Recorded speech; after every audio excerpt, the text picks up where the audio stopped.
Might be the late so.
What's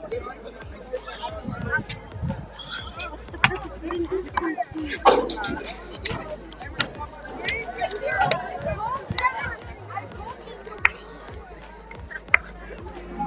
We're running for that. Now we don't have a roster. Yeah.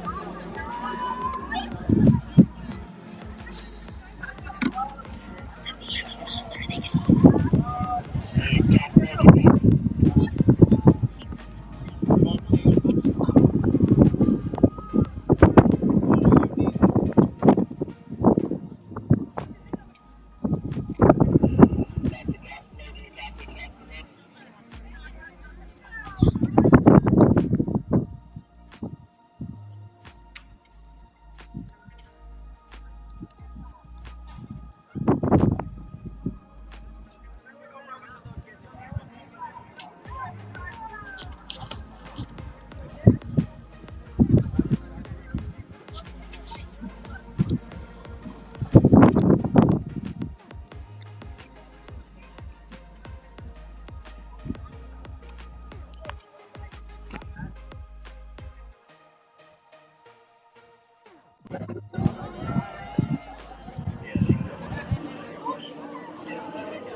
There was nothing in it. Nobody. Okay. Annabelle. We have new challenges if I interview what they have, and the mixers over there. We have to go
We'd like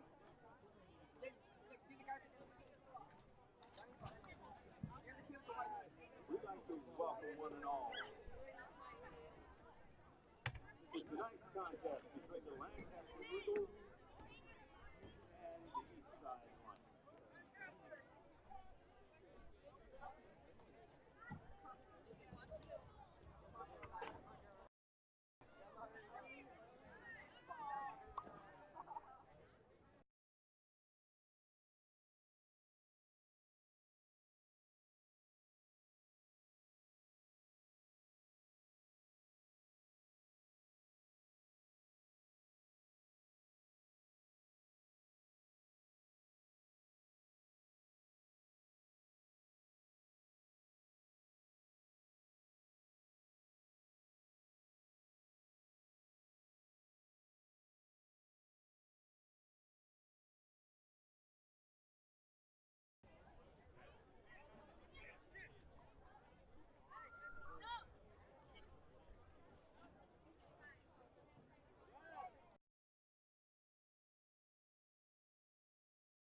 I'll join it. Daniel join it.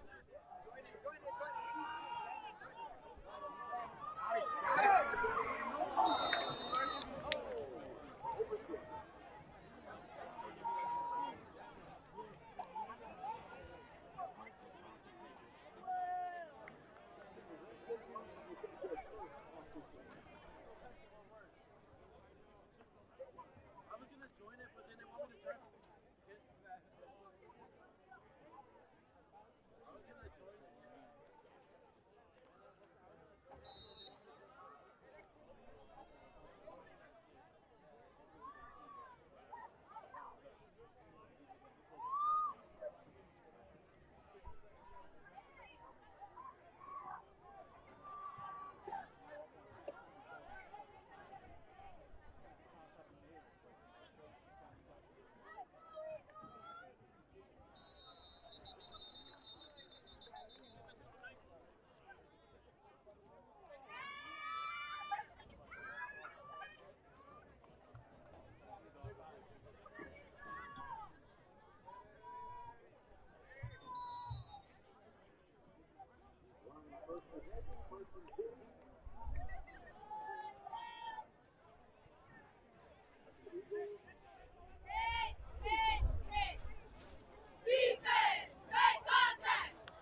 Thank you, whoever was in charge of that. Oh, you're looking for the PA announcer.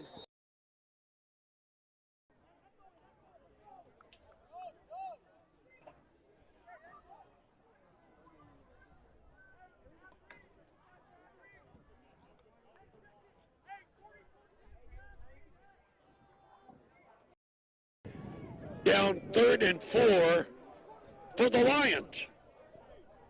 Scott, he has time. Now he's under intense pressure, and they bring him down in the backfield. It's a sack that time for Lancaster. A couple of Eagles are right in there, swooping in, getting their prey. That was number 1, Peter Atala, A-T-A-L-L-A-H, the 6'1", 195-pound junior. Now they forced a 4th down situation. Now remember, just a moment ago, Lancaster went for it on 4th down, and they were denied. Does this Lions team have the same fortitude, presence of mind to go for it? They've got 13 dangerous yards to make up to get to the 1st down. No, in comes the punting unit. So playing more traditional, safe football right there is this Lion team. Again, no score here in Lancaster.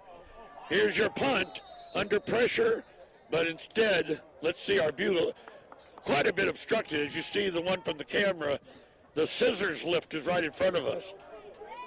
And so it looked like the punt was not even kicked. But your view, watching it right now, is better than my view, because I'm looking right at the back of the coach's scissors lift.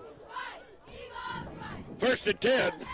So with the punt not actually kicked, the ball is now going to be placed for Lancaster in very, very friendly and very opportune field position. Field is in generally good shape. I was down there before the game. It could use a little bit of cutting, but nonetheless green, and of course the benefit of the California rains. Quick throw on the flat. He's got a receiver making his move. Now remains on his feet before he's dragged down. Oh, I would say the 32-yard line. Nice move. So again, we see the great speed perpetuated by this Lancaster team. That was Torrey Bolds.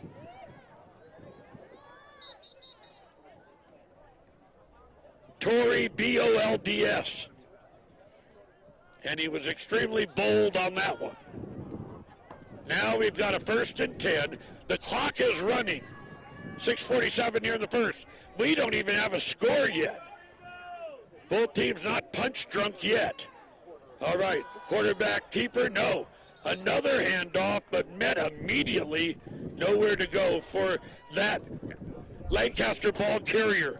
And just a reminder, if you're joining us late, there's no score. Lancaster decked out in the blue uniform with the white helmet. And as for Eastside High School, they're in the completely white uniform. 6-12, 6-11, 6-10 here to go in this, the first quarter. Sure glad you're with us on this, the historic first L28 sports broadcast. We come right back Thursday. They renewed our option. We'll be back on Thursday. Quick throw on the left side. A great grab with a trio that time of Lions surrounding him, and he didn't mind. He made the grab in midair. Number 22 from Lancaster, which I don't have that time. A roster number. You know how in high school, and I've been doing this quite a while, they'll change uniform numbers pregame, and you can forget the rosters. But anyway, a great throw, great grab, 3rd and 9.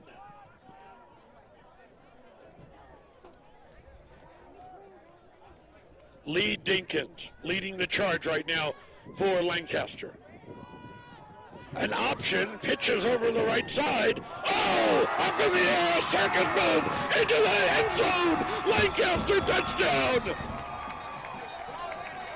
Oh, why we love instant replay. He went airborne like he was leaving the tarmac at LAX. He was given clearance to take off, and boy did he. Wow. Juwan Thompson, 5'7", 145. Of course, they always say, for the fear of injury, don't leave your feet in football. Don't do it. Juwan didn't care.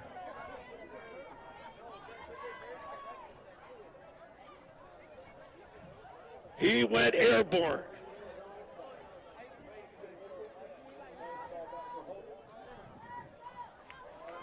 They can turn off the seatbelt light at the airport on that one because he went into, again, air while the attempted defender tried to go low.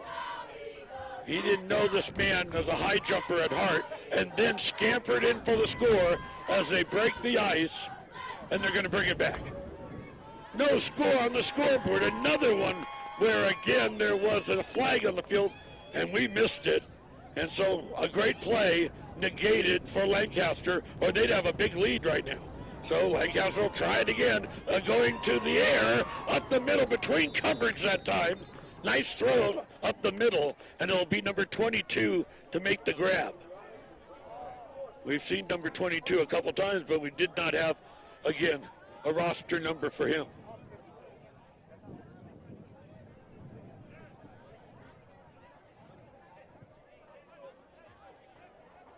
I'm looking feverishly, but can't find 22 here. But he's made a couple good grabs. By the way, that was a first down. And they're placing it at the 12. Sweep up the middle, makes it move back, and gets to the 8-yard line.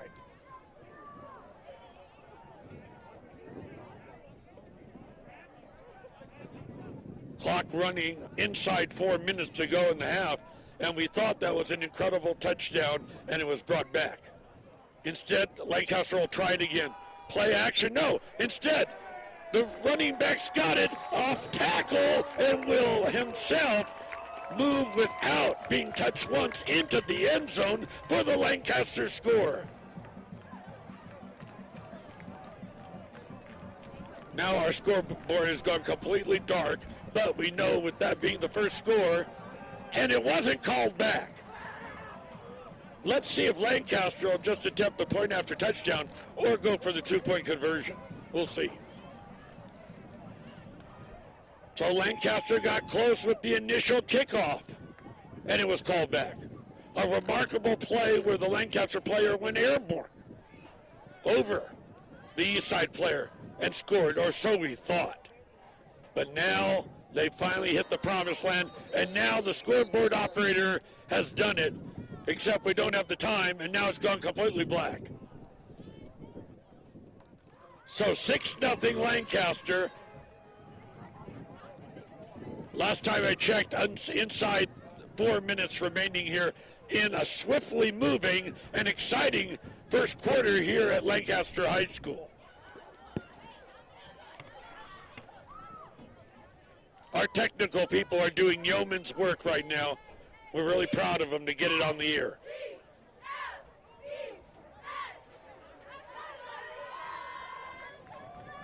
Scoreboard remains pretty much off, except it does show the 6 points scored a moment ago by Lancaster.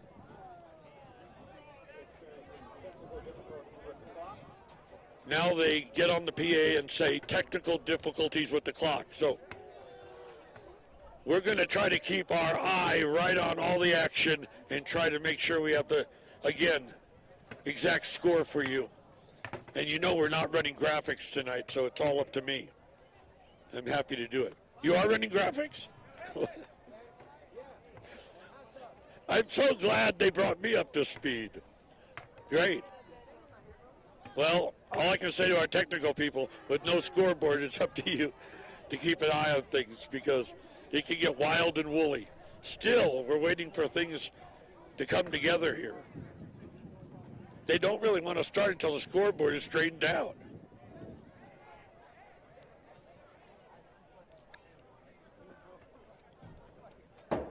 Brandon Rivers, you can tell he likes the high-octane offense.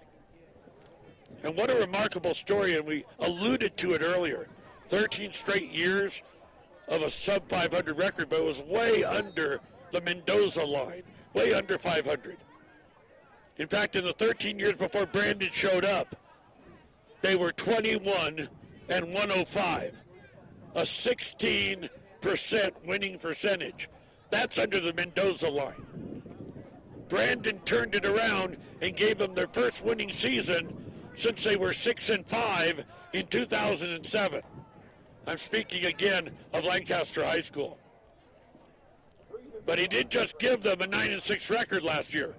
He gave them the CIF title as well in Division 6. It's showing now 3:55 on the scoreboard. All we've got is 6-0 up there, nothing else. But that may be enough for the officials to let them go ahead and play. And it looks like they want to go for the 2-point conversion.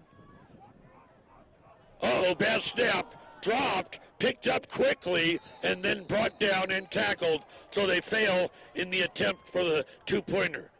Peter Atala had to pick up the garbage there and tried to, again, move into the end zone.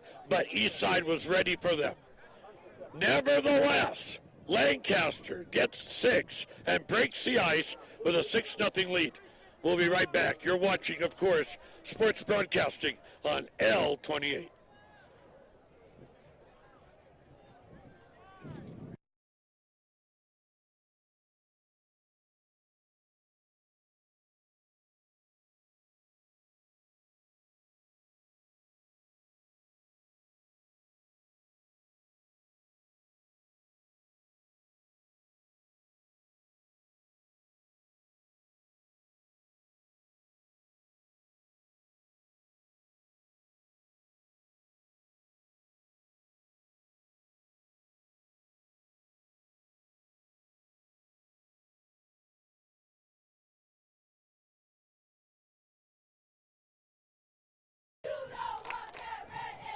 Welcome back, everyone, to Lancaster. Ronnie Wald on a broadcast solo bid.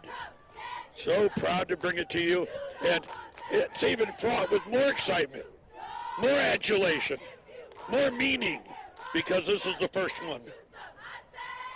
The ship has left the dock, and we're on our way with the L28 sports broadcast program.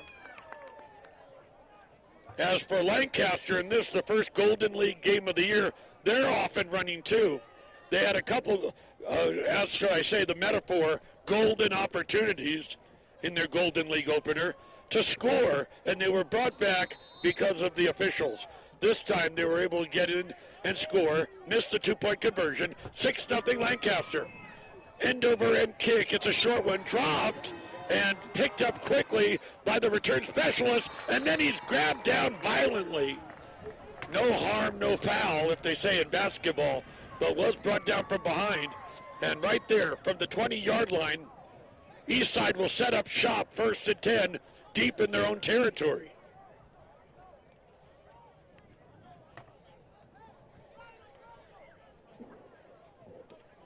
We're outside, we're all bundled up out here, and so are the fans.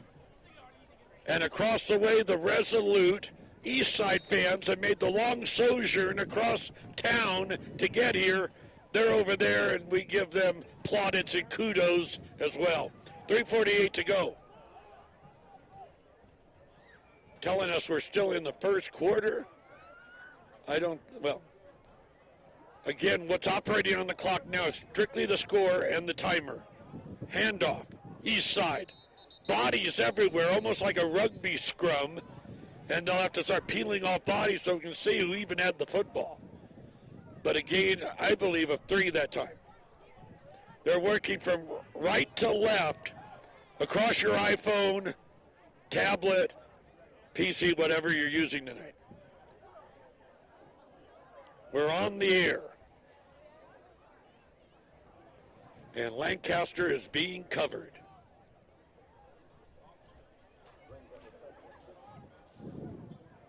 Second and 6 is what the PA announcer claims. And another running play, but caught that time. If it's a gain of 1 and now pushed all the way back. A flurry of blue-cladded Lancaster bodies to keep that Eastside runner from going anywhere. Let's see if it at least got back to the line of scrimmage. The quarterback for Eastside, Kenyon Scott. Behind him, Derek Shannon and Quintrell Allen. And headed by their new coach, Dan Anushe. Dan played at University of Alabama, Birmingham. So I go, you were 295 pounds then 10 years ago. And he said, I still am. The coach is really built as another play comes out there, and it may have been a false start or possibly an offside. Remember, in the high school realm, encroachment and offside are the same thing. You don't have to touch the other player. Once you get in that neutral zone, it's offside. And apparently that's what just happened. And Eastside already down 6-0 here with 2:17 remaining in the first quarter, will be going back 5 yards. Anyway, Anushe, the brand new coach for Eastside, 295-pounder. So I slapped him on the shoulder. He's built like a rock. He's built like a condominium. And he wants everyone to know out there he's an eligible bachelor. That's just my part I'm doing in the so-called dating game. Nice guy. Here's the handoff. No, he's a quarterback keeper. Sweeping along the right side. He's caught from behind. Beautiful play that time. Kenyon Scott had nowhere to go because Lancaster's own Zion Camps was right there. Zion is leading the team in tackles. So with 2 more in this ball game, he's got 34 this season and 3 sacks. Well, we're going to give him a sack on that one. Quarterback keeper behind the line of scrimmage. So number 4, sacks for Zion. 122, 121, 120 to go here in the first. 6-0 Lancaster. He wants to work right now, quarterback Scott from the shotgun. No, they're going to kick it. 4th down, so why not? It's a average kick. It's going to take a few bumps. Finally picked up over there by Lancaster, and then it's a reverse as it's handed off instead to number 3, who's got it near us on the near sideline. He's still on his feet. He's at the 20. He's at the 10. He's at the 5. It's a Lancaster score. Our view obstructed by the scissors lift, but it was number 3 who had taken it, and very adeptly. He saw there was no opening over there on the far sideline. So, presence of mind that time for Zaire Lane, who crossed all the way to the near sideline where we're at, and we got a good view of him, and he was off to the races. You know the Pomona Winter Nationals is drag racing? Zaire could have been, again, one of the cars in that, because he took off and nobody could reach him. Not even one Eastside hand could get on his uniform as he ends up scoring, and don't tell me they brought it back. Yes, there's another flag on the field. Well, it's so exciting for a play-by-play announcer to call those moments. Sometimes they're very rare as hen's teeth. But what can I say? again, out in the open field. The officials are keeping a close eye on this Lancaster team. The infraction called, the ball will be brought back. And so, again, no punt return for a touchdown that time for Lancaster. Great job again to make the move. And remember, we had the same thing happen on a kickoff return. First play of the ball game. Okay, it wasn't a score, but it was at least a 60-yard touchdown return, or should I say kickoff return, pardon me. And it was all for naught. Still, Lancaster has the 6-0 lead. And we're down to inside 1 minute to go here in the first quarter.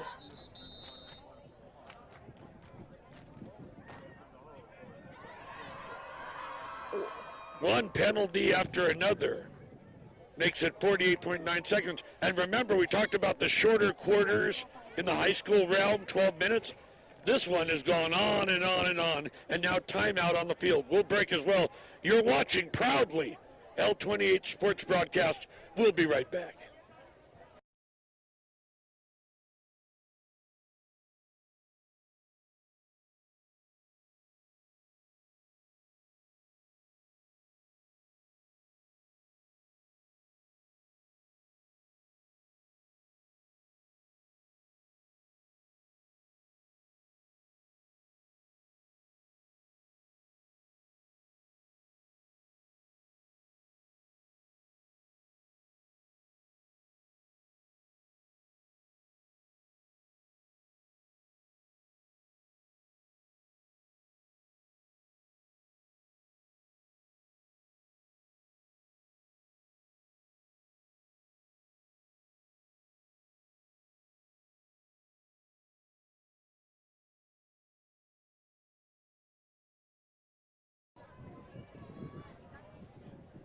Welcome back, everybody. 6-0 Lancaster.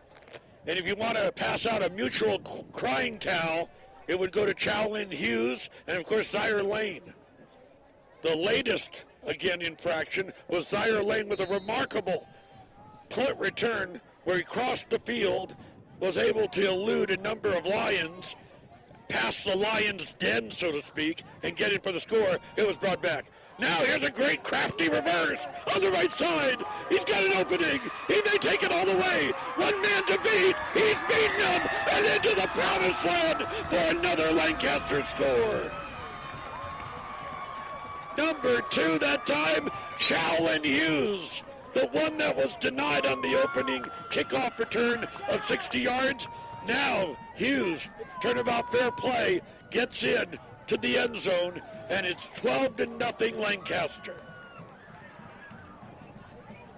We repeat ourselves because we know people come in and out of a broadcast, but again, for those interested, the last time Eastside was able to beat Lancaster, it was 2 years ago. But both coaches really emphasized to me before the ball game the importance of getting off with a good start in Golden League action. But Eastside's going to be a little more difficult going on the road here, again, in a very unfriendly environment. They want to get the 2 points. Quarterback hands off and bumps off one player. Did he make it in for the score? Yes, he did. Bounced off one blocker and then was able, again, unfazed, to get in for the 2 points, and that makes up for the lost 2-point conversion earlier, and now they're up 14-0 Lancaster over Eastside. 36 lonely seconds to go, and I would love to say a swiftly moving first quarter, but it's more like molasses out there, moving very slowly, or that 405 traffic jam. Nonetheless, Eastside still feels they're in it, but they don't want to be with their backs against the wall and fall down, again, too deeply at the early stage of this ball game.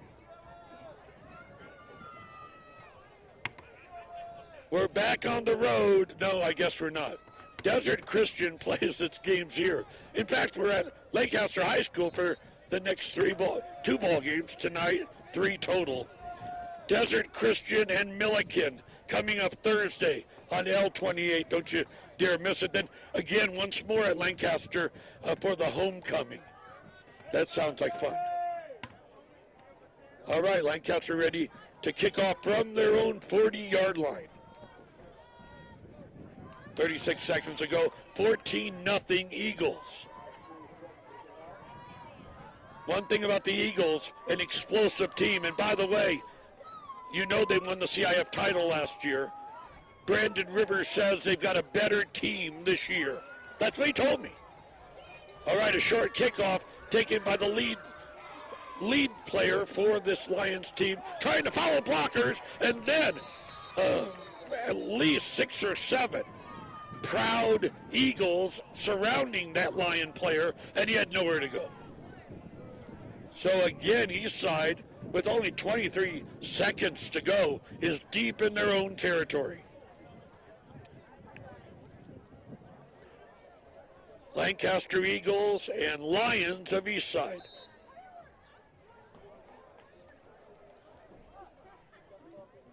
In case you're interested, both these teams at 1 and 2. So are Quartz Hill, Little Rock, Knight, and that's it. They're leading the way, 1 and 2. Sadly, like a bridesmaid without a bride, Antelope, Valley, Highland, and Palmdale, nada, 0 and 3. Here's the throw. The laser shot. What a grab that time.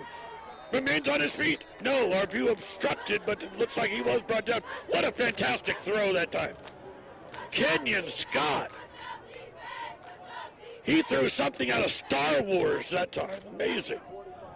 And showed that he does have a very flexible, rubbery right arm. And a first down. They've only got 2 first downs in the ballgame. They're at midfield right now, 1st and 10. However, clock is almost run out. Why they're allowing play right now if they're following the designation of the scoreboard, because it says 0.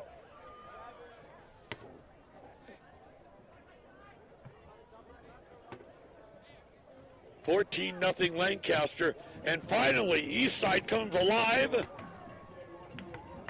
and they come alive right here in the waning moments of the first quarter. But then we heard again the end of the first quarter, and now we head into the second quarter, 12 new minutes, and Eastside will try to build on that great first down a moment ago. We'll be right back. Lancaster 14, Eastside nothing.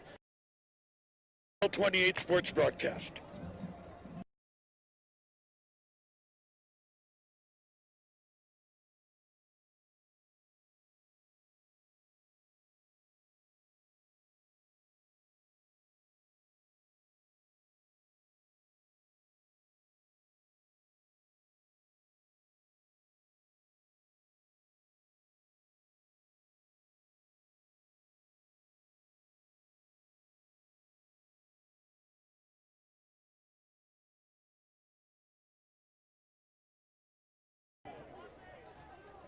A tremendous throw a moment ago by Eastside's Kenyon Scott, picking up a first down again in the waning seconds of that first quarter, where Lancaster leads 14-0. Now they're headed the other way.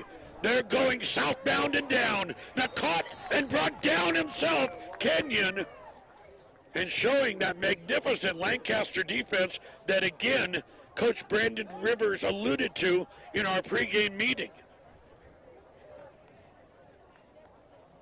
So the sack accomplished. Now it's second down.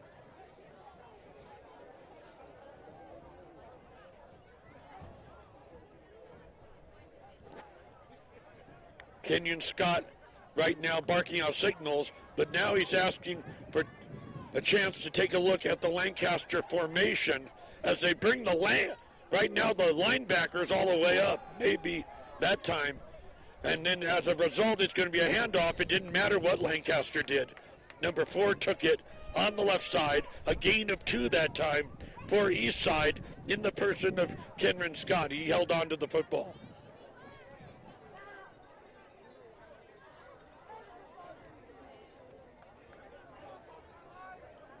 Coach Ann Nuche so proud of his team because they're averaging 200 yards on the ground. So even Kenyon is going airborne with it at this juncture of the ball game. He decided to have a quarterback keeper that time and picked up 2 or 3.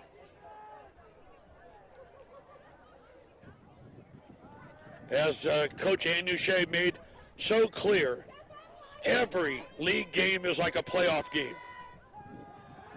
Shotgun. The throw on the flat, left side, incomplete that time. And again, our scoreboard only showing right now 14-0 Lancaster, 11:01 remaining in the first half.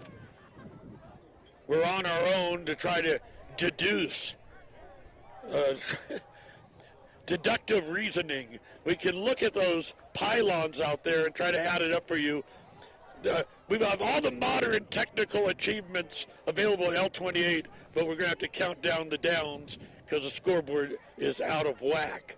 So I would say right now 2nd and 6. Kenyon loves to remain in the shotgun formation. Sets back, has an open look. The throw up the middle, a little bit high. Reaching up the best he could that time was Chris Jackson. Chris is a tall young man. I mean, he is a senior, 17 years old, but he's well over 6 foot, and he couldn't reach the pigskin that time. He couldn't get it. He needed Velcro on his fingers. So as a result, 10:55 remaining, and still 14-0.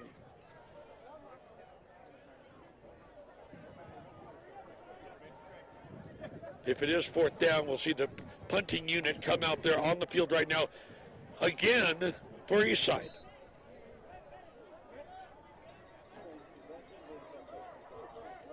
Now they're going to say it's 1st and 10, or is it?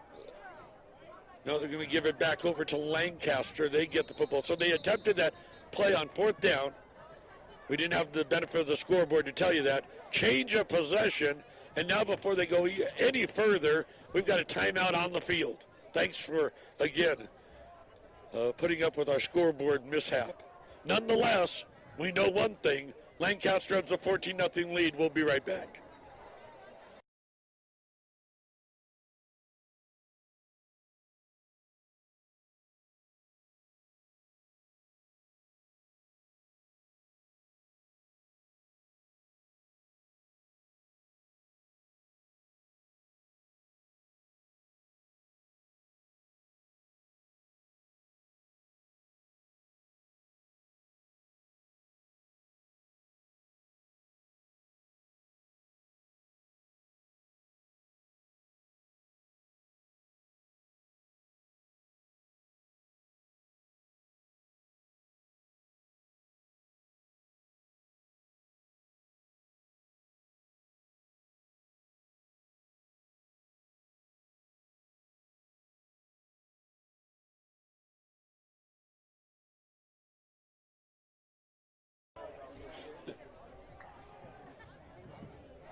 Welcome back to live action. Lancaster up 14-0. They're going to throw the football, and it's going to be caught. And what a big gain now. On his way. Another time they're going to have to try to get around one more man, and they do. And into the end zone for a Lancaster score. That time, number 14, Kevin Nwafor. The 5'11", 155-pound junior. So one thing is obvious and very clear. If they can get out in the open field, and then they follow their blockers, then it just becomes the wide receiver of Lancaster inventing, making things happen. And that time it was Nwafor right in front of us. And once they get past the primary defenders of Eastside, they are off to the races. So another score makes it 20-0. 10:45 remaining here in the second quarter. Eastside's going to have to try to do anything they can to stop the hemorrhaging. The handoff going for the 2-point conversion. And he is in for the score, making it right now 22-0 Lancaster. So this time it was Nwafor with a big gain, and that's made the difference tonight for Lancaster in this very much porous Eastside defense. We'll be right back.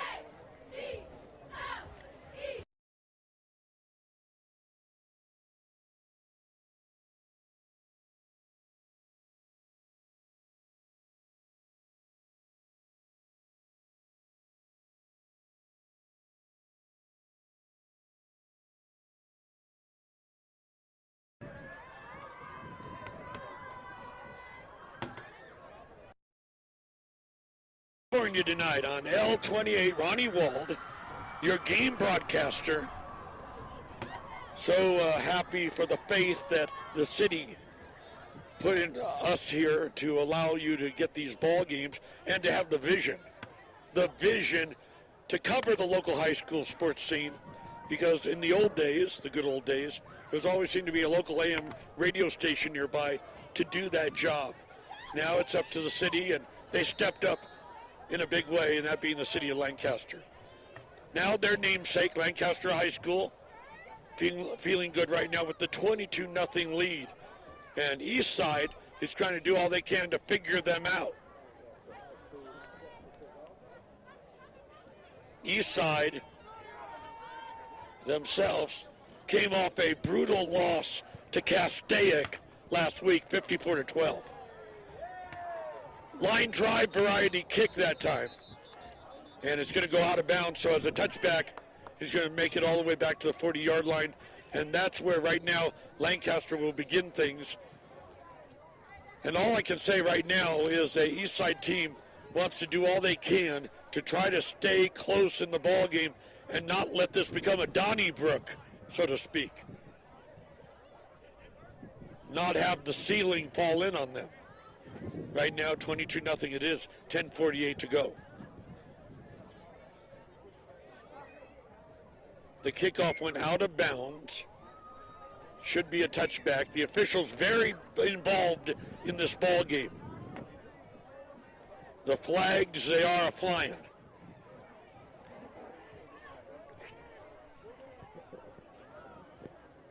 And we'll see where they're going to place it right now. No, they're going to kick it off one more time. And with the penalty, they're going to tee it up right now.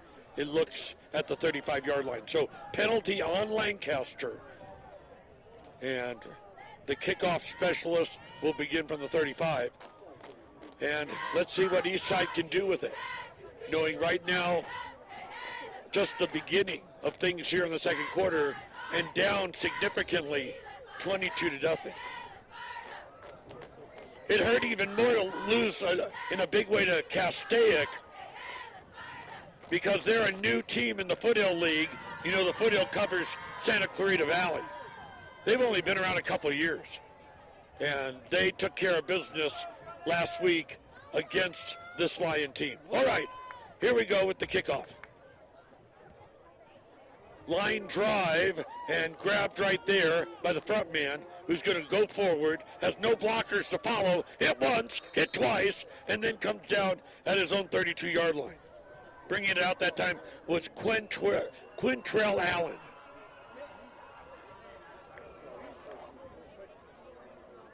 The lights are fully on here. Mr. Sunshine is set right now beyond the western horizon, and we've got Friday night lights going on right now. I guess we'd call it football night in Lancaster, the proud high desert community. So right now with Eastside is going to try to nibble away and get back in this ball game. Their quarterback again, Kenyon Scott, has shown flashes of brilliance. Now a flag on the field before Kenyon can even hand it off. The officials have, again, their imprimatur, so to speak, to get involved in the ball game. But sometimes, at, again, the fans' displeasure, they get involved too much, and the game can't move along, you know. Talk about gumming up the works, and they get very technical. They're not going to let anything go tonight. That's the bottom line. Now it's going to be 1st and 5, the 5-yard penalty assessed on the Eagles. Handoff, nice big gain, a rare one for Eastside, still on his feet, and works past midfield. And again, here come the flags. The officials are not going to let anything pass tonight. Let's see what that's all about.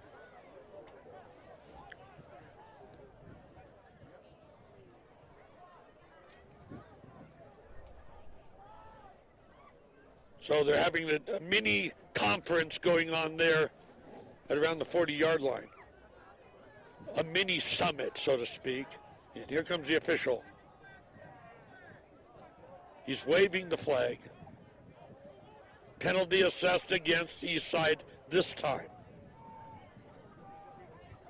So they'll walk it off right now.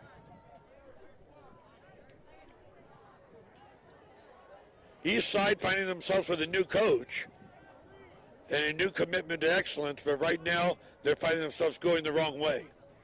Walks it off and finds himself right now back around the 29-yard line.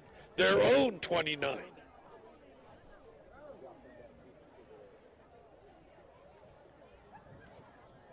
Eastside is a literal description of the, again, placement of the campus of Eastside High School in the broad range of the city limits of Lancaster, California. It's across town. Whereas Lancaster High School here, about approximately 2 miles from downtown, due west. All right, they're ready to go one more time. 22-0 right now, Eagles. A perplexed Kenyon Scott trying to deal with one thing after another, trying to get yardage. Play action, he's going to take it by his lonesome. He's got it. He gets around one, then works his way until he's knocked out of bounds. So if he can get in the open field, he is, I would use the metaphor, explosive. Yes. But all that movement was not good enough for a first down. Remember, they had to make up for the penalty yards. So looks like right now it's going to be second and possibly 7 yards. So he could only net 2 on that one with all that effort. From the right hash mark right now. Next to him on his side, running back Derek Shannon. 2nd and 10, not 2nd and 7. And now Kenyon by himself, but elects to throw it downfield, and it's picked off by Lancaster. Bringing it back to midfield. He's now trying to follow blockers. He doesn't have to. He's remaining on his feet. They can't drag him down. Flags everywhere, and finally comes down at the 8-yard line. The officials, one more time, inject themselves into play. An exciting moment if you're a Lancaster fan, and let's see if it's going to be called back. First interception of the ball game. Number 10 picked it off, Richard Howard.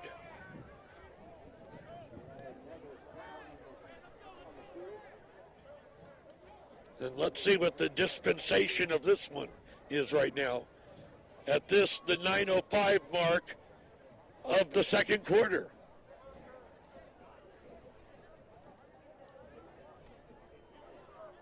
Doubtless to say, this game would really be out of hand and one-sided if the flags didn't come down earlier against Lancaster.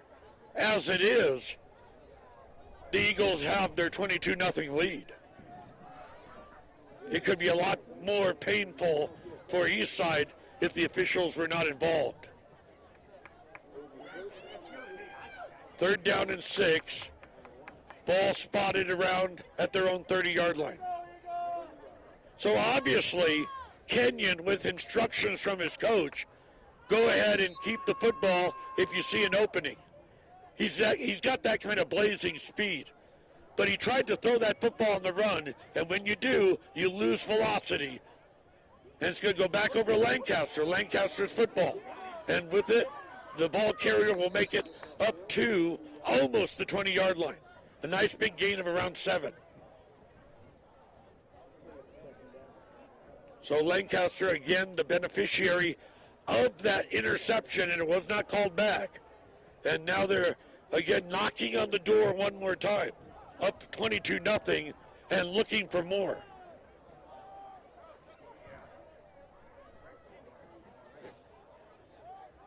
As the start of the Golden League schedule begins tonight.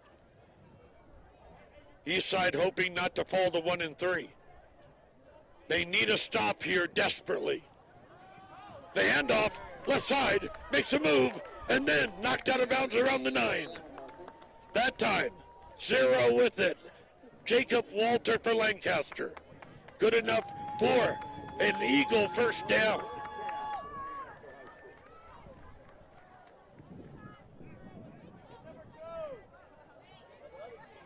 So we don't have an official score, but again, just by observation, Lancaster in total yardage in this game, no doubt dominating. With the ball at the 10. Play action, no, give it up the middle. And we'll make it all the way to around the 2-yard line. Almost got in that time. Stopped right at the last instance that time by a resolute, again, Eastside defense to keep him out. And right now we do have a player down on the field. Looks like an Eastside Lion on his back. We hope he's A-okay. So while they take care of him, we'll break as well. We've got ourselves inside 8 minutes to go here in the second quarter. 7:54 to be exact. 22-0 Eagles. We'll be right back.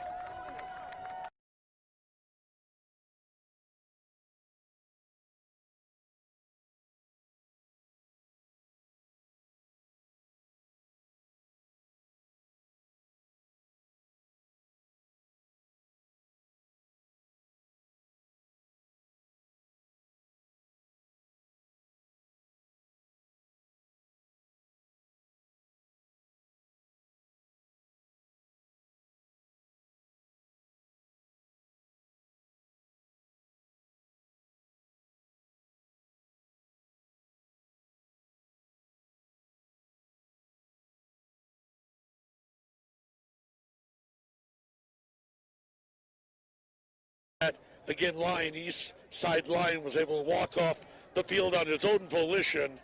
7:54 again to go here in the second quarter. It remains a whitewash, 22-0, and Lancaster looking for more right now on the East Side 1-yard line. Here it comes. Will he go for the quarterback keeper? He holds on to it and waltzes in for a touchdown. Problem free that time for one Lee Dinkins. And Dinkins, nobody near him. I mean, he didn't even get one hand on him. Not one lion's paw on him that time. Making it 6 more. And the officials having a T-to-T out there right now, a discussion. It has not been added to the scoreboard. Maybe an infraction again. They need to speak right now to the Lancaster sideline and let them know exactly what's going on. The quarterback, Dinkins of Lancaster, was able to waltz in problem-free, but it has not registered on the scoreboard.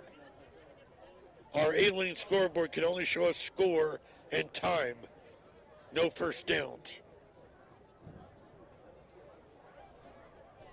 You know they would love to get going again because on the 1-yard line, there's a great deal of anticipation on the part of the Lancaster team. So very close, yet so far. And they want to get over and get that score. So, let's see right now, they're walking away from the 1-yard line. It's going to be a penalty on Lancaster, apparently so. And the score is disallowed. They've had three scores in this ballgame disallowed, a major penalty, and look where they place them, back to the 20-yard line. So it'll be up to Lee Dinkins, again with the talented Ashton Mitchell behind him right now, to try to add to their 22-point lead. And here's the throw. But it only shows at 24. They're going for the 2-point conversion. I can see that happening if there was a penalty called against Lancaster. And now they've added the 6 points. Thank you. So the 6 points is added, and the quarterback Dinkins was able to get in on the quarterback keeper, and now they go after the 2 points. And they are doing it all the way back from the 20-yard line based on some penalty called against Lancaster. Just a moment ago, they threw the football, incomplete. Don't tell me there was another infraction. Yes, it was. They'll get another chance at the 2-point conversion. But now they move them up to the 10 because the infraction was on, yes, east side. It's a crazy quilt tonight at Lancaster. Here's the throw. Quickly, over the shoulder, a dive. Incomplete. Great effort on the part of Lancaster, but could not get the 2. So, they'll take the 6, 28-0, 7:38 to go. Change of possession. We'll be right back.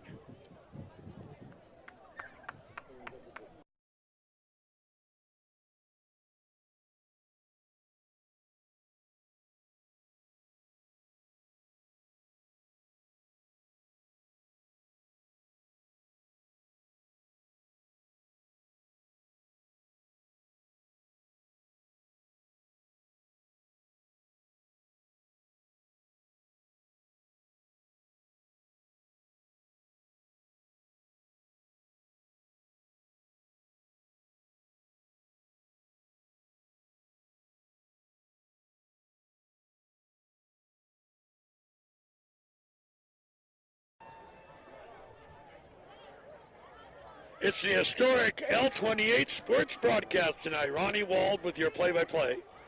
And right now, if you're an Eastside fan, you can't be too delighted. But you're euphoric if you're an Eagle fan because it's 28-0. And as we noted a moment ago, 2 scores were called back by the officials, or this would be a real one-sided affair. As if 28-0 is not. It is. But it could be, again, more painful for Eastside if the officials weren't so involved. Nonetheless, 7:38 to go in the half. And here's your Lancaster kickoff. That one, chili dipped, and it will be hard to pick up. It's spinning around like a whirling dervish that time, and finally grabbing it was the Eastside player. He almost jumped on it to get it to stop moving. That kick was electric. All right.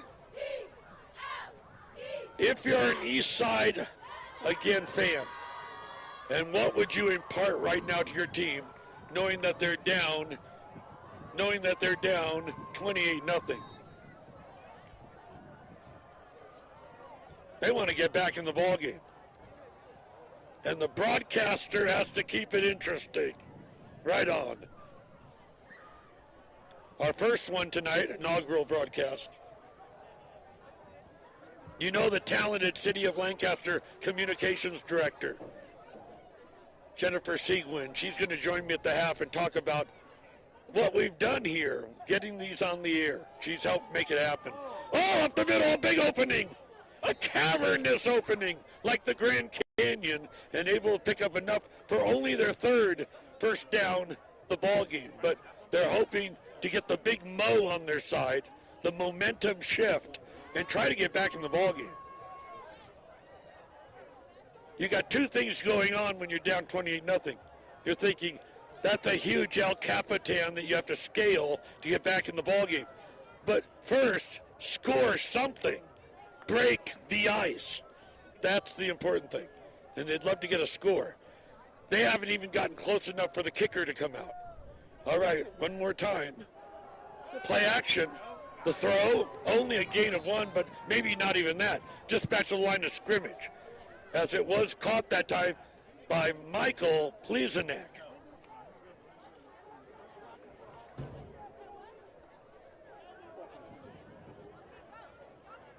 So Michael with the grab, but nowhere to go. Kudos again to the swarming, attacking defense of Lancaster, the big D. And I don't mean Dallas. And able to keep the score, again, the shutout going. 6:24 to go.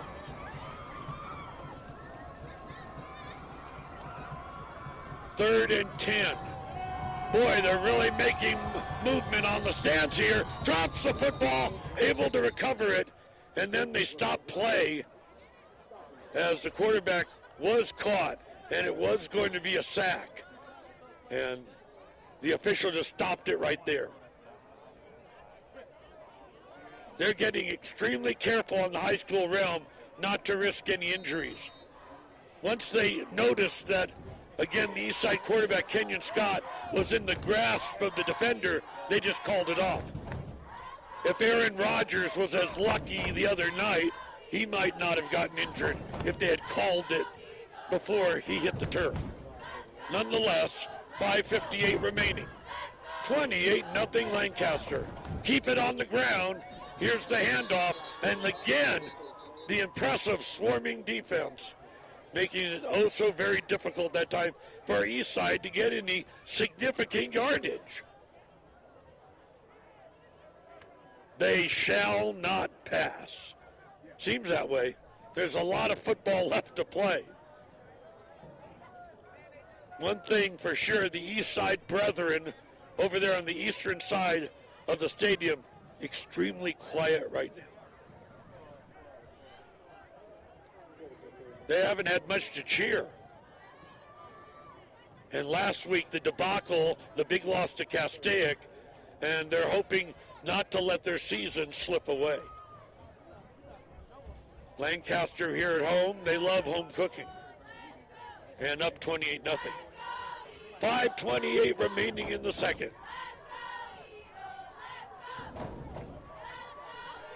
The beleaguered one. I'm talking about Kenyon.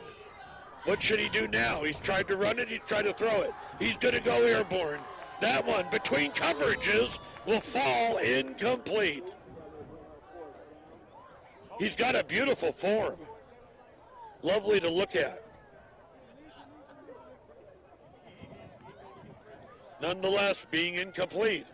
We'll bring on the fourth down. 5:10 remaining in the half.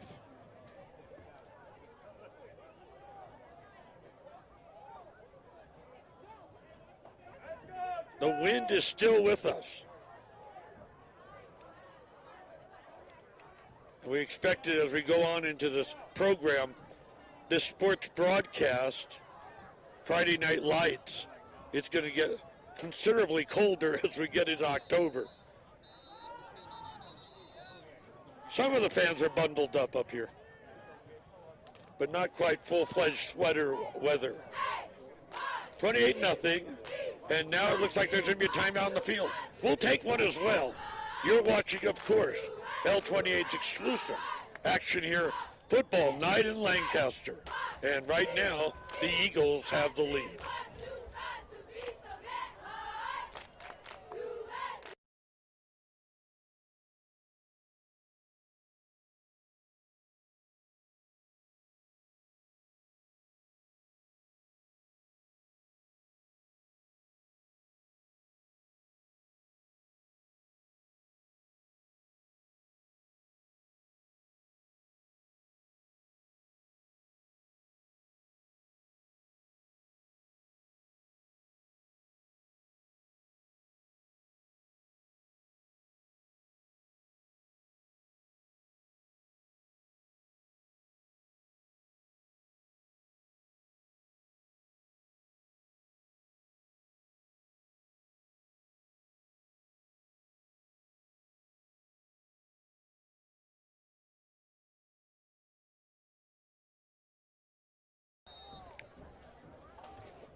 Back to live action right now, and it's going to be a punt attempt by Eastside. The Eastside squad still unable to score in this game. Knocked down, grabbed that time, and now here comes Lancaster in the open field. They're exciting to watch. Here he moves left to right, and finally brought down around the 42-yard line. Number 5, Kelvin Blackman. It's not only one on Lancaster who is fleet of foot. They've got several guys who, again, can leave a lot of tread on the streets, if you know what I mean. They really move it out there. And they don't mind breaking free in the open field and inventing something. I mean, it's not by the playbook. You're out there, you've got all the white-shirted Eastside players coming at you, and you have to use, again, your physicality, but that gray matter as well, how to get the big yardage. And they have consistently all night. Okay, they're going to throw it on the flat. Oh, he tried to run before he caught the football. That's a no-no for Ashton Mitchell, and you know how talented Ashton is. Here the football is coming. Make the play, grab it, then proceed upfield. He started to move, and he thought he had it easily caught. That was his fallacy. But we love Ashton, averaging almost 90 yards a game this year. And in that win versus Burroughs, again, Burroughs from Ridgecrest, 103 yards in that game for Ashton Mitchell. I know our camera's got a better shot than I've got. If I stand up here, oh, I can see the action now. All right. Man in motion right there. Does he want to throw it? Dinkins does! Open man, and why he didn't see it or attempt to slow up and catch it. Again, I'm incredulous over not understanding why he didn't slow up and allow that pass to get to him. The mistake on the quarterback's part was not having it to him while he was in motion. But it's also the job of the wide receiver to slow up and meet the football. And it fell 3 or 4 feet short of it. If he catches it, he again goes into the end zone unscathed. All right, 4:45 to go. 28-0 it is. From the far hash mark. 1 Lee Dinkins. Dinkins did have a ball carrier who remains on his feet. Good pickup that time. Looks like it was enough for a first down. And then here comes the flag, and it's always the telltale sign. After the play is over, the flag is thrown. That's the late hit, and that's a major penalty. You're talking about upwards of 10 yards on that one. And usually the late hit comes by way of the team down 28-0. The frustrations come out. It's a silly play. It's ridiculous, but there's a lot of pride out there on the part of Eastside. And right now, they're finding themselves in a very difficult, again, dilemma behind the 8 ball, so to speak, down 28-0.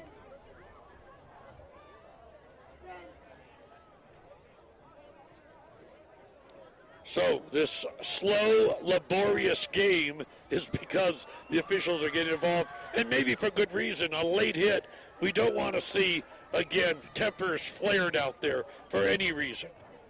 4:37 remaining here in the second quarter.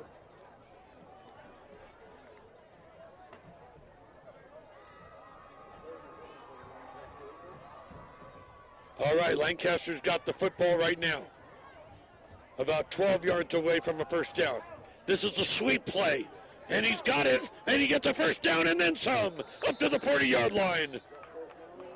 Again, great Lancaster speed and evidence right there on the part of Ashton Mitchell. When you think about what Lancaster went through and all those years of hardship, they had 4 years where they were 1-9 each year. And then 2 years later, they didn't even win a ball game.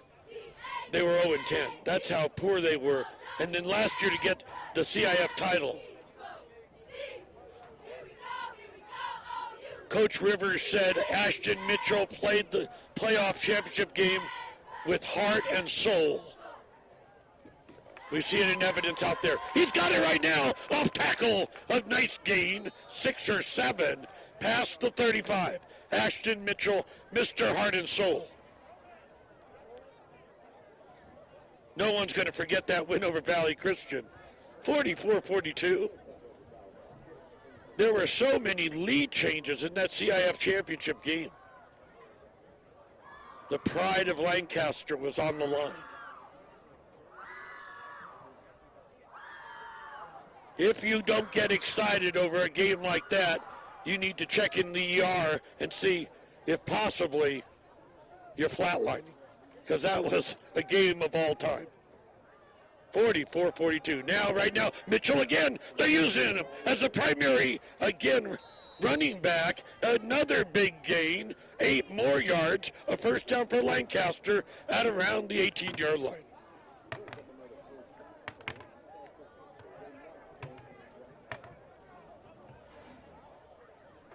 So Ashton Mitchell, a young man that has a great future. Yes, they're here at Division 6, but sometimes these precious nuggets emerge from, again, the lower levels of the CIF and end up having outstanding college careers. Keep your eye on Ashton Mitchell, who has now handled the football 3 straight times and has gotten a couple first downs right now. 1st and 10 it is. Play action, he elects to throw it. Dinkins dumps it off, and it's going to be incomplete.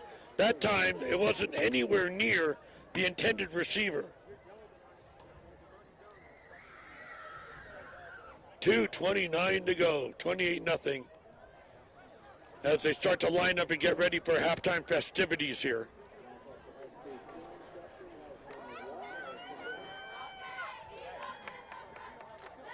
We look forward to coming back here in a couple weeks for their fantastic homecoming.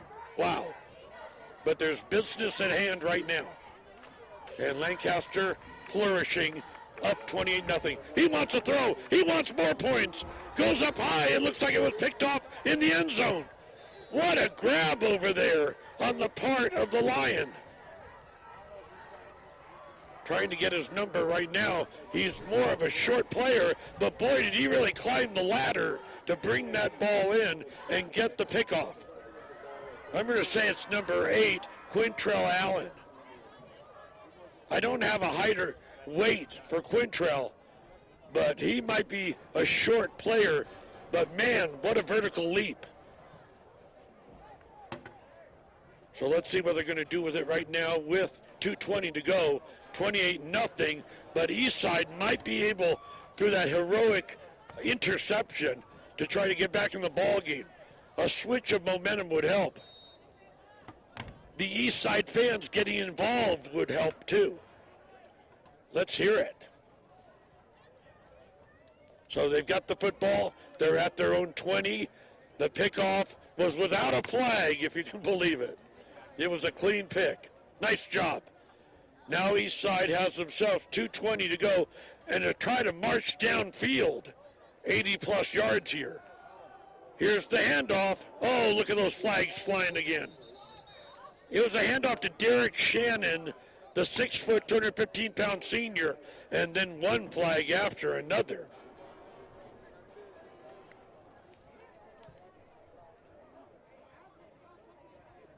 And so they'll have to sort it out. And it looks like it's of the offensive variety, and they're going to walk it back against Eastside. It's very defeating after you get that great interception and try to possibly have a chance to score. Put something on the scoreboard before you go into the locker room, and then have it walked back by some type of offensive infraction, and we have a timeout on the field. 2:12 to go here in the first half. 28-0 Lancaster. You're watching L28's exclusive Friday Night Lights. That's what's going on here. Lancaster and Eastside.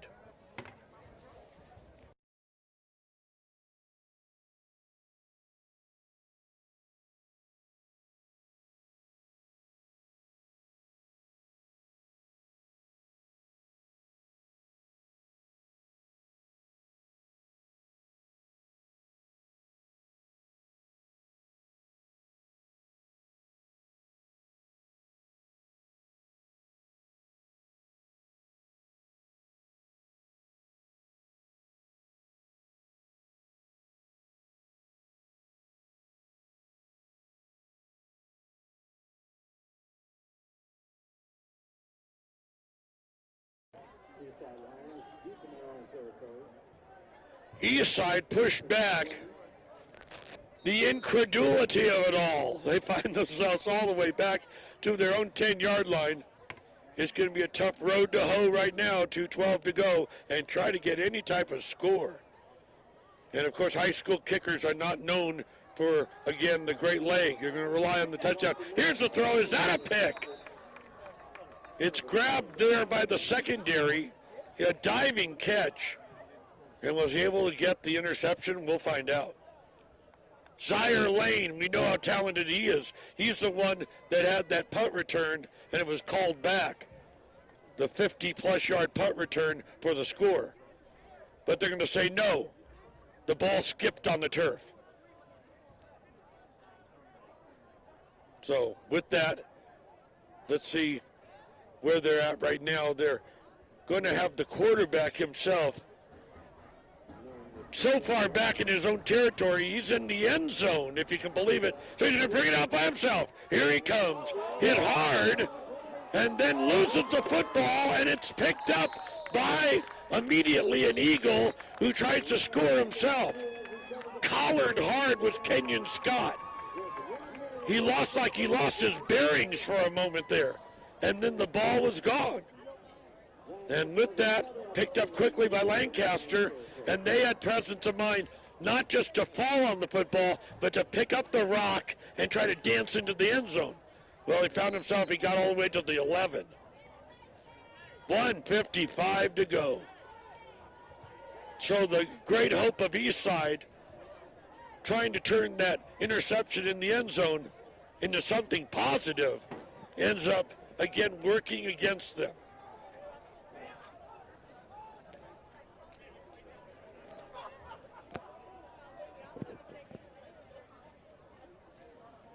And looking for more gravy right now. The talented quarterback Dinkins for Lancaster. He's got it on a rollout. Just a little pitch. The throw is caught, and he's in for the score. I don't see any flags that time. Another score for Lancaster. That time, Jaheim Redmond. The 5'8", 135-pounder skips into the end zone. 6 more. You've got 34 on the scoreboard. 34-0. Do they want another 2-point conversion? Sometimes it's good to give your kicker a little work. They've got themselves 34, 1:47 to go. And it looks like they're gonna, yes, we mentioned it. The kicker's over here and he's saying, don't forget me. Let me be part of, again, the parade. Is it a private parade or can anybody join in? He's a lefty soccer-style kicker. Whistles from the officials, slow it up again. So after a great interception on the part of Eastside in their end zone, then they cough up the football by way of their quarterback, who was really hit hard. Collared Kenyon Scott. And then a moment later, another score by Lancaster, upping their lead now to 34-0. All right, line is set, the snap is down, the kick is up, and it splits the uprights. And the kicker's happy, he got 1 point out of the deal. 35-0 Lancaster. We'll be right back.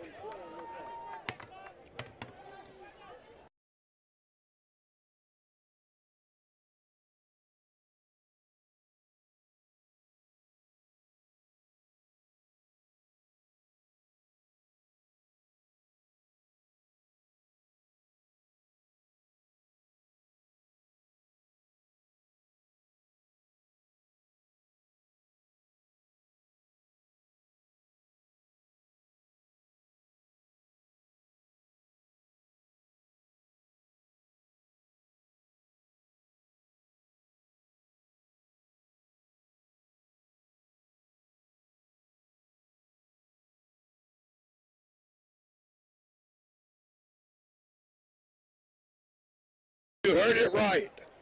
This is not, again, a problem with our line. It's 35-0 Lancaster. Lancaster fans are euphoric. If they do get the win, they'll be evening the record 2-2. Eastside fans trying to find a way to get back in this ball game. Here's the kickoff. They've got it right now and brought out around the 12. They again swarm the Eastside player where he has nowhere to go. A veritable wall. Again, they shall not pass is so true in this ball game. So not only Lancaster very impressive with their offensive output, but their defense, which often gets overlooked in football, but it creates opportunities. A defense allows the offense to thrive and gives the offense an opportunity to get the football back. And they've done that time and time again tonight in this ball game. 1:38 remaining, 35-0. The Lions are going to not just sit on it. However, that was the first time the snap over center, the handoff, 3-yard gain that time for the Lions.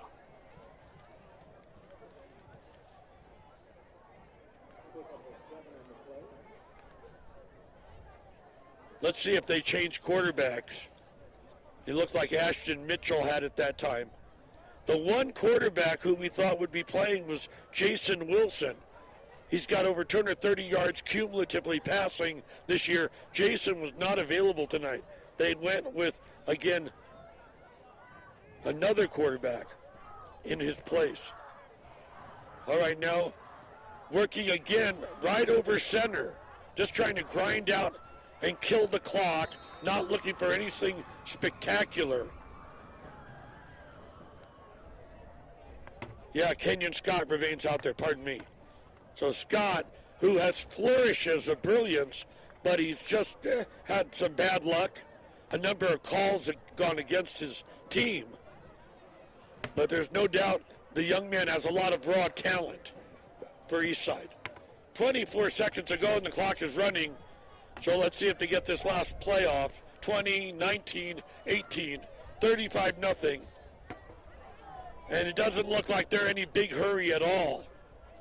11, 10, 9 as the clock runs out here in the first half. They'll get a final play. Look, there's a flag. It almost seems extraneous and not necessary, but a pickup of 3 yards, and the clock is now down to 0.9. But the flag came nevertheless.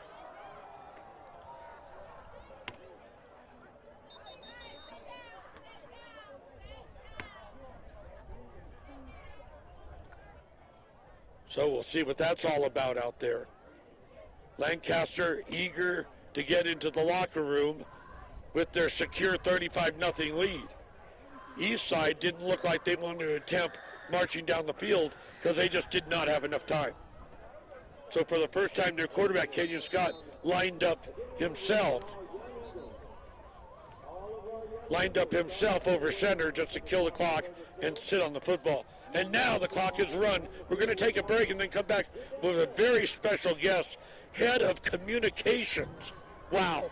For the city of Lancaster, Jennifer Seguin.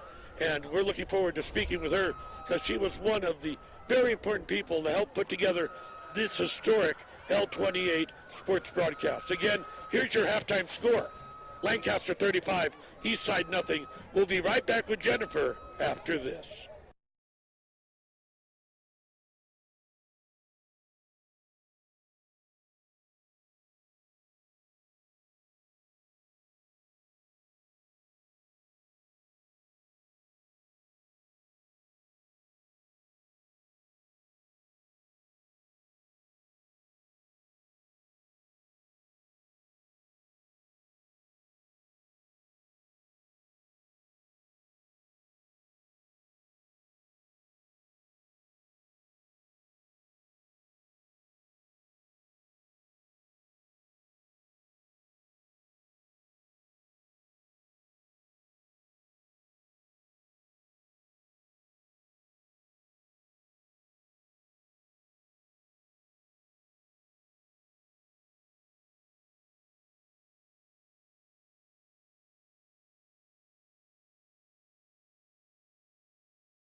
And welcome back, everyone, to Lancaster High School in this very exciting, historic first L28 broadcast, sports broadcast. If you're an Eastside fan, not as exciting, but right now Lancaster High has a 35-0 lead over the Lions. I'm Ronnie Walden. Joining me, I'm very excited to have Jennifer Seguin. She is the gifted and talented communications director for the city of Lancaster, and one of the very important visionaries to help make this broadcast possible. We're planning a big season ahead. Jennifer, so glad you're with us. And how did you like the first half so far? Oh, it's been a while since I've been out of high school, not to date myself, but being back in this environment, it's just really exciting, and the energy that, the teams have and the fans have in the stands, it's just electrifying, and it's really exciting to be here. I wanted to ask you a little bit about L28, the station, before we talk about specifically these broadcasts, sports broadcasts. Tell us about it, what it means to the city of Lancaster, and how you're involved in it. Yes, of course. So communication with our community is one of the main priorities for our mayor and city council. We want to be able to communicate to them everything that we have to offer here for them in the city, and make sure that they're informed of the things that they need to know. So one of those efforts that we have is revamping our public access channel, Channel 28. And so this has been a year-long effort that we've been doing. And so we have a news hour that goes up once a week onto Channel 28. We also put it on YouTube. And with that news hour, not only do we tell people what's going on within the community, but it's also an opportunity for us to highlight our local businesses, and just kind of bring everybody together and share that community with our community. And I would think that having play-by-play sports broadcasts, which we're involved with here, and this first inaugural broadcast, and we, again, look forward to many more after this, that this is an outgrowth of exactly what you're talking about, the mission of L28. Exactly. And, our mayor, city council, our leadership, they recognize that the youth in our community is our future. And they work so hard, especially, with sports and academics. And so we want to take every opportunity that we can to highlight these amazing achievements. And, it's not always about winning. I mean, we're very fortunate tonight for this first game to be featuring two Lancaster schools. And obviously both can't win, but it's great to watch the teamwork, the integrity. They both really care about what's going on in the sport that they're playing. And it's just really exciting to have that here in our community. These are our youth, and it's a very proud moment for us. And a shout out to your talented city manager, your boss, who had also the vision to try to bring us aboard and make this happen. That's right. Mr. Jason Cottle, our city manager, a huge sports fan. He's probably watching right now, so hopefully I'm doing a good job. And I also couldn't do it without my Alexis Marino. She's our assistant director. And then my team, Annabelle Vaux. She leads our L28 and media team, and she is just amazing. She's my rock when it comes to anything related to media, and I definitely cannot do it without my amazing team. Okay, Jennifer, thanks for the visit. Hope to see you as we go along, have many more great broadcasts, because sports seems to bring people together. And here, the city of Lancaster is really making the attempt to do that, and I'm glad you're an important part of it. Thank you so much, Ronnie, and thank you for joining us on the team. We appreciate you. 35-0 Lancaster. We'll be back after this, again on L28.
Hi, everybody. Welcome back here to Lancaster High School. Ronnie Wald, so proud to bring it to you on L28.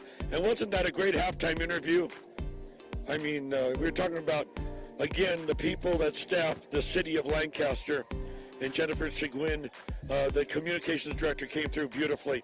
And we're, again, ecstatic to have this relationship with such a visionary and forward-looking city and getting these games on the air. Again, bringing communities together, because that's what sports does, right?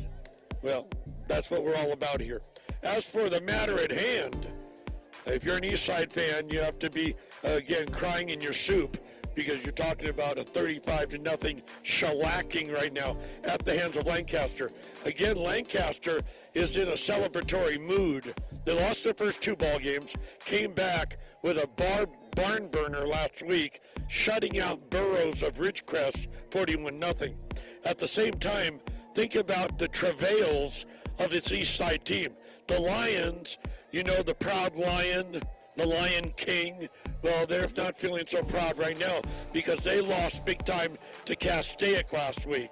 And they didn't want to come back and start Golden League play without a good showing. So this is the important beginning of the second half, is to try to, again, get on the scoreboard. It's one thing, again, to climb the El Capitan and get back on the road 35-0, but you got to break the ice. You've got to break the ice. And right now, I hate to say it, but Eastside is in a real jackpot. They got to work through it. So right now, you can see what's going on the field. However, Lancaster has not let the officials, who have been very involved in this ball game, bother them whatsoever. But Eastside's had a number of times where they were able, I would say, close to scoring with big breakout plays, and the officials called them back. I know, that's all right. That's their job and has to be done. But it breaks the momentum, the big mo of Eastside. And every time they've tried to, again, scale that El Capitan, they find themselves falling down the hillside. So here we are, ready to begin, again, the second half. And as we noted, National Weather Service told us as this game would wear on, we'd head into the 60s. This is our first game of the year, even though both these teams have played several games. This is our first broadcast. We're somewhat bundled up, but we expect to get a lot colder as we go along. But as for tonight, temperatures in the 60s, and we see Old Glory on its staff over there on the northern side of the field. And look at that movement of wind. Earlier, it was from the south to the east. Now it's moving in a, I would say, southeasterly direction. There we go, yeah. So we're ready for the kickoff and ready for game action, and that's a low one. That is chili dip, so to speak, and picked up by Eastside. On the right side, he's following blockers down, decides to go ahead of them. He's still going strong. A breakout play to begin things. And again, if you have a heart at all, you would hope that Eastside could at least get a big gain and not have it called back by an infraction. And that one was not.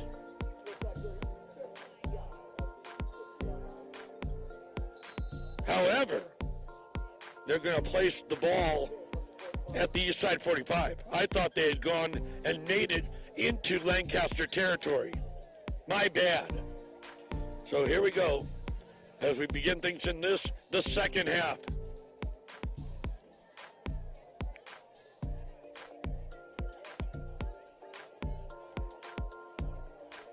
We've got Annabelle doing the job, doing yeoman's work on our camera work, and it means a lot because there's many times, along with the bad scoreboard, I can't see from my visual right here. So glad you've got a bird's eye view right there.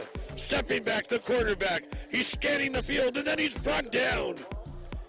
Ignominiously that time, there was nowhere for him to go. He just spent too much time, and then around him, the veritable wall, it collapsed. Nowhere to go. As a result, a sack. Another one, fourth sack of the ball game, perpetuated by this Lancaster team.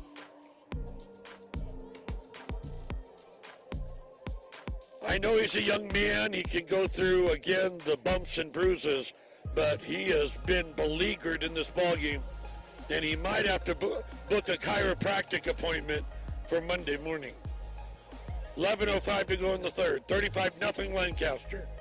Kenyon with it. Scott the last name. Here's the handoff. Met immediately. A flurry of Eagles with their talons exposed. And they had nowhere to go.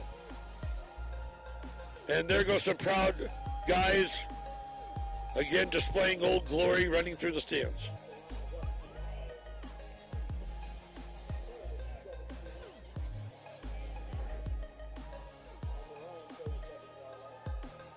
So from the 37, and because there's been, again, a couple times where they couldn't get back to the line of scrimmage, it is third, and I would say 17. Again, I have to do conjecture because I don't have a scoreboard. Now, going back, there's another sack. Number 6 in the ball game. A massive loss that time for this Eastside team.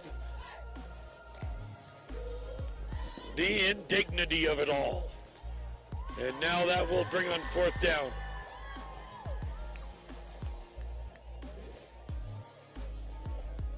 So again, for Eastside, they had a golden opportunity, a tremendous kickoff return, and then found that ever-present Lancaster defense coming in and literally breaking their hearts. Nowhere to go. So as a result, now we're inside 10 minutes, 9:32 to be exact here in the third. 35-0 Lancaster. Punting unit on the field right now for the Lions. It's a good punt. It takes one bounce, very much an Eastside bounce at the 40, and that's where right now Lancaster will set up shop, 1st and 10 of 35-0. We'll be right back.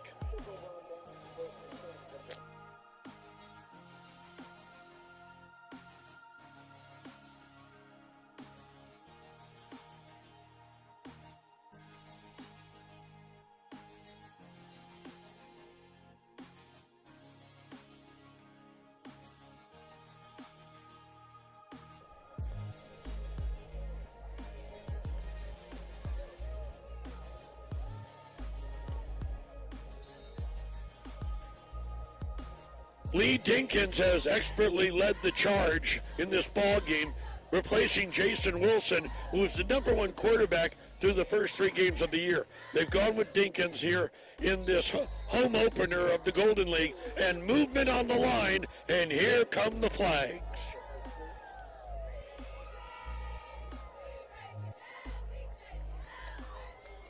The National Weather Service told us it's clear conditions in the high desert area. Then why is it raining flags? I'd like to know. Well, anyway. For a fan's perspective, and that's what I am, number 1, a fan with, I just happen to have a microphone. I want to see them play the game, not the officials involved. Steps up, dumps it off. He's got the catch, a little bit of swagger there, and brought down right before a chance to get the 1st down. I like that movement with the shoulders from Chowlin Hughes.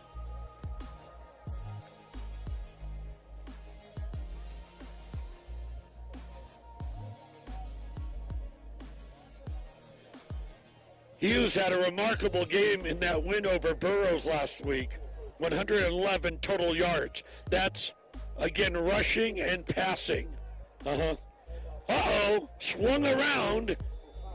That looked like the tilt-a-whirl ride at the county fair, the way spinning around that time. See if he's going to get any kind of equilibrium issues on that. 8:10 to go here in the third, 35-0. But he did pick up 3.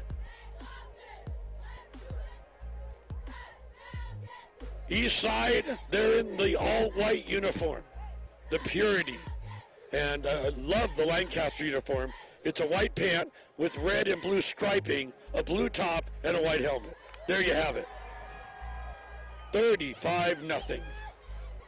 The quarterback, Lee Dinkins.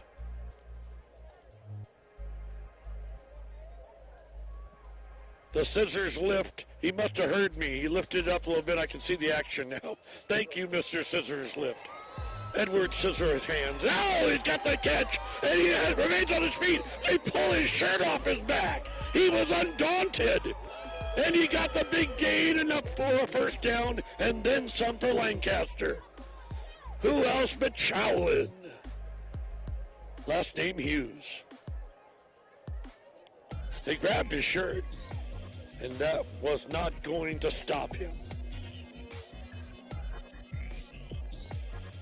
Lancaster runners, if anything, they're intrepid and certainly fearless. Fun to watch. And that's why they've got the 35-0 lead. 7 minutes exactly to go in the third. Mr. Dinkins steps back. Now the big throw over the shoulder. He can't make the catch. That time, outstanding coverage from the secondary of Eastside. You talk about grabbing a shirt. They were all over the shirt that time of, again, Hughes.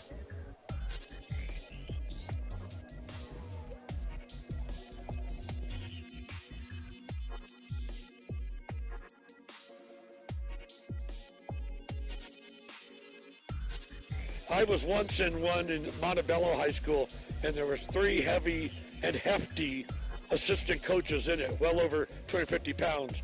And anytime they moved on it, there was a rocking action, very nerve-wracking. Here's the handoff, and it's going to be a gain of 3 that time for Lancaster.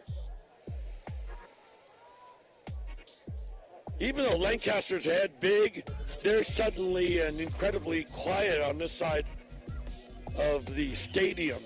Earlier, they were getting excited here and were, taking their feet and pounding into the metal bleachers. I thought it was about 6 on the Richter scale. But they've been pretty quiet here on this side, even though they've got the huge lead in this ballgame. As for Eastside fans, they had very little to cheer about. Here's the throw, an open man, but this time he threw it over. That's the one you'll look at on the huddle film all week long. You'll have trouble going to sleep at night remembering the pass that got away. Wide open player. Now, will the receiver say, it's your fault, you overthrew it, quarterback? Or will the quarterback say, if you were just a little faster? No recriminations in football. 6:03 to go, 35-0. Single high backfield for this, again, Lancaster team. Man in motion, hesitates, then comes back out. Stutter step, trying to, again, disrupt that east side defense. From the shotgun, the quarterback pitch over the left side. Oh, a flag is thrown, a couple of them. And then he gets knocked out of bounds. He got the big first down, but not before the officials' involvement. It was the great Ashton Mitchell over the left side again. The one, as we noted earlier, his coach, Brandon Rivers, said he played with such heart and soul in the CIF championship. Now we must have a player down the field because there's a group of, yes, there is a player down. There's a group of Eagle coaches making the long sojourn out there to see and if that player is A-OK.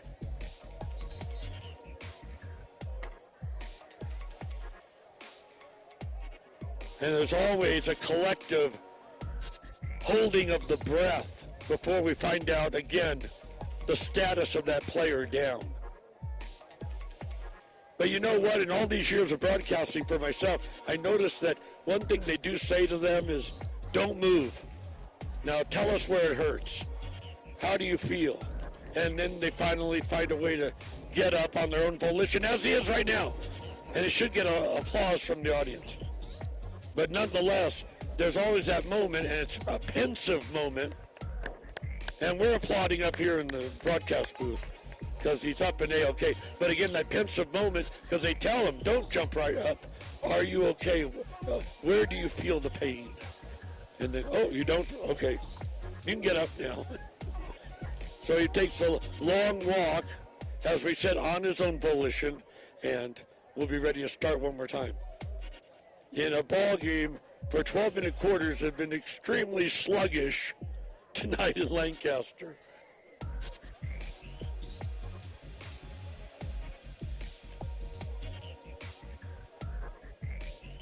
They always talk about football and basketball, the action sports. Well, they've taken a lot of the action out of it tonight. Nonetheless, through it all, Lancaster has still been able to put big points on the scoreboard. And in fairness, they've had a couple of times where they would have had additional scores and really run the table on Eastside tonight, and they've been, again, negated by the officials. So I'm not even making a claim the officials are picking on Eastside. They try to be fair. It's just that there's a plethora of flags tonight. A lot of the blame sometimes goes back to the coaches when the players sometimes play in a confused and sloppy way.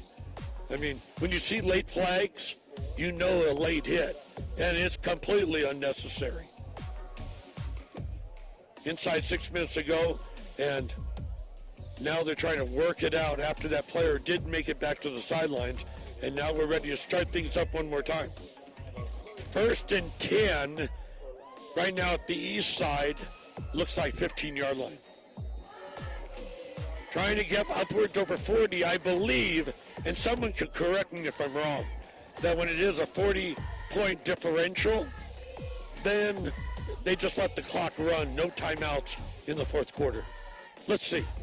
Now this is a handoff. He's got it. He skirts around one. Now he cuts back. He's up the middle for the score.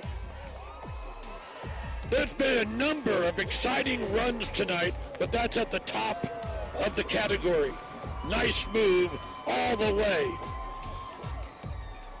It's either number 8 or number 9, but our view obstructed, but I'm going to get it for you, no doubt. Juwan Thompson, not Jason Wilson. Jason's the quarterback. Juwan Thompson.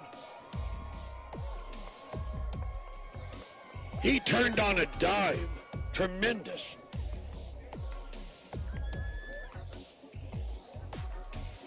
And the field is in generally good condition. But there's a little bit of overgrowth on the part of the grass out there. So, you can get your cleats stuck in it. None of the Lancaster players have been stuck tonight. And here's the kick. It's up, and it's good. 5:33 to go. You're going to hear it right. And if you're an Eastside fan, cover your ears. 41-0 Eagles. They're not eaglets tonight. They're fully, again, adult Eagles. We'll be right back.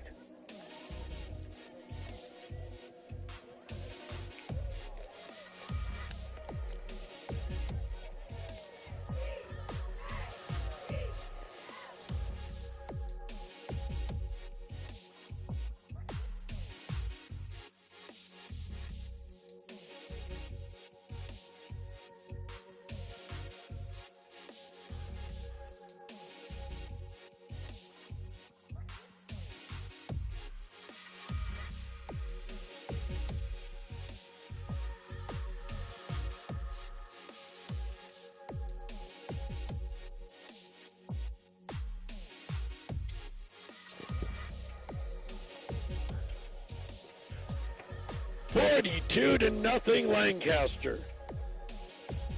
On the heels of that drubbing at the hands of Castaic. Let's see, what was that? Well, I'm going to look that up for you. I know I had it here. But it's hard to repeat. And again, we don't want to lay too much into Eastside, but they've had a tough 2 weeks. Here comes the flag on the kickoff, and so we'll see what that's all about.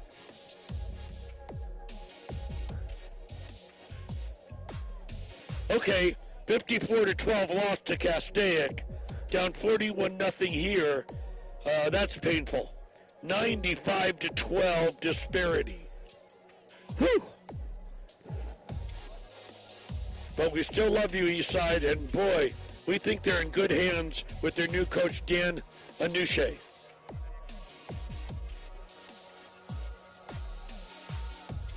I should call him Dan the Rock Anuche, because he's built. I mean, he is something else. And he's going to impart the winning spirit and attitude at Eastside. But there's bumps in the road. There's detours. There's difficulties. 9:03 to go in the third, 42-0. Quarterback keeper, keeping it himself, that's Kenyon. Kenyon's got the football, but he's really going to go nowhere. Once you see those huge Lancaster bodies, and we've spent a lot of time talking about Lancaster's, again, offensive prowess, but their D is stellar. It really is. And even Kenyon, who has been beaten up tonight by, again, this defense of Lancaster, he elected not to cut in and keep running. He just ran to the sidelines just to get away from them. 5:25 to go here in the third. Kenyon barking out signals. A single back next to him named Derek Shannon. He's going to throw. He's got time. The throw up the middle is incomplete. The swarming defensive backs were right there, and even if he made the catch, he'd be nowhere to go. 5:18 remaining now in the third.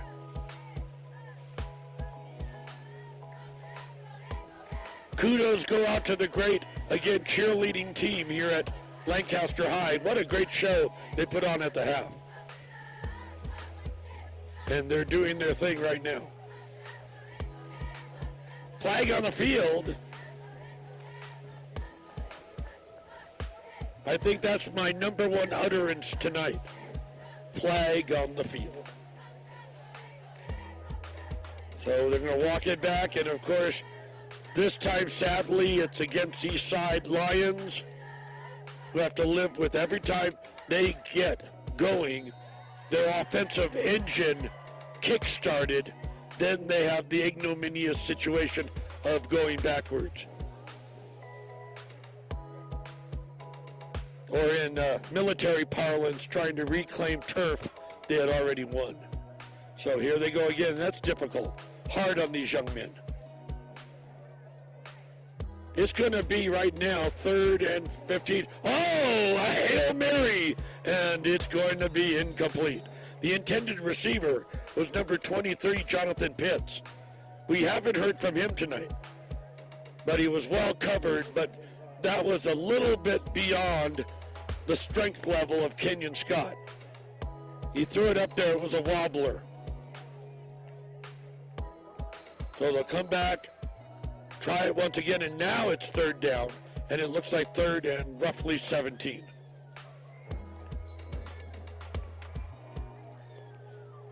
Hope you'll be joining us on this, again, remarkable schedule of high school football games. And next week, Thursday, Desert Christian versus Milliken. Private schools right here at Lancaster High. Now he decides to hold on to it. Quarterback keeper, right side, knocks down the pylon, goes out of bounds. Was that enough, however, to get the first down? And then the week after that, we're scheduled to, again, stay right here at Lancaster. They'll be playing, and it's their homecoming. One more thing, we added Paraclete to the schedule. And we're happy to announce, after years of playing in that opulent stadium at Antelope Valley College, they have built their own stadium. And we'll be there for their homecoming October 6th. Hope you'll put that down in your ledger or in your notebook. Looking forward to that. And here is the give, and he's got it, and he makes a move, following blockers, and then knocked down and hit very hard, just short of the first down. Years ago, we did a CAF playoff. Paraclete was involved. We took a long bus ride from LA with Montebello, and they played at the Antelope Valley Stadium, and it is something to behold. And now Paraclete's got their own digs, so to speak, and they're very proud of that. A lot of stadiums are shared in California, not so much in Texas. They play Texas high school football. You've got your own edifice, so to speak. Now taking off himself, the quarterback, and he's going to get a big enough gain to get the first down and then some for Eastside. Of course, in Texas, they build the $40 million behemoth. You'll see these small towns that look like something out of 1860, like a movie set, a Universal, and then this massive stadium overwhelming the town. And, oh, one more thing I love about Texas high school football. There's elevators to get up to the press box. No climbing like a billy goat. 4:03 to go. Looks like our intrepid production staff is going to munch out. Okay, they are talented enough they can multitask. Okay, they can eat and run the camera at the same time. Not everyone can do that.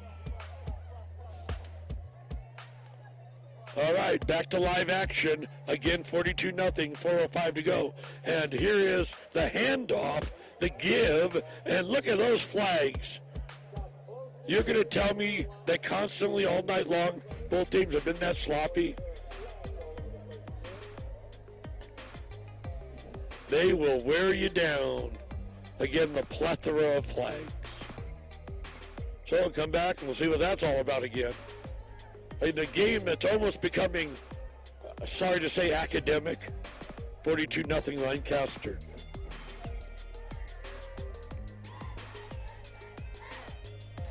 But we have a full schedule. Jen, is that posted for all the fans to see all 8 games we're doing? Oh, soon it will be. I have been privy to it. I feel special. But I can tell you about the next 3 I know about. L28's, again, valiant attempt, and it's a good one, to reach out and utilize what they have, this full-fledged, high-tech, incredible, again, cable station, public access, serving Lancaster.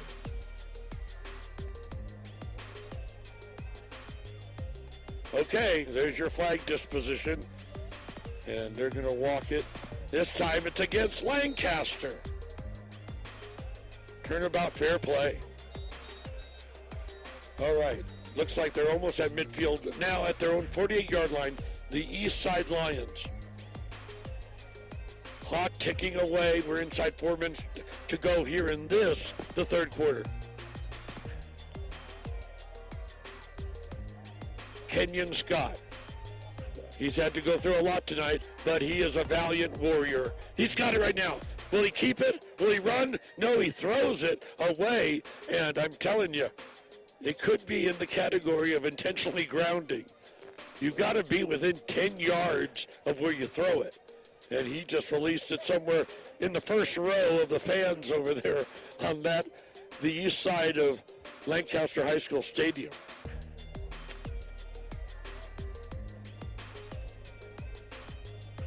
I'm just trying to help the official. They've thrown so many flags tonight.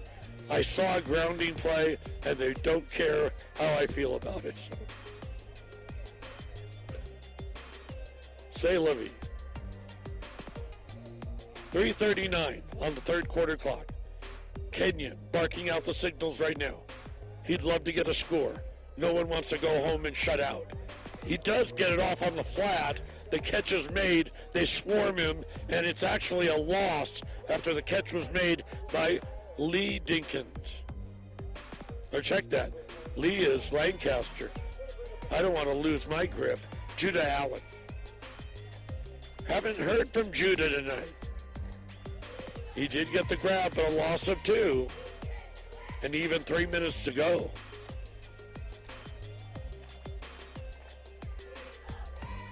Wish we had some scores around the league for you, but we're kind of in a primitive condition. Primitive plays. Yeah. But anyway, with the 1 and 2 mark, we mentioned the teams in the Golden League who are there, and it's going to be a punt attempt. This is the 5th time the punter has come out for Eastside. It gets very much an Eastside bounce and makes its way to the 23.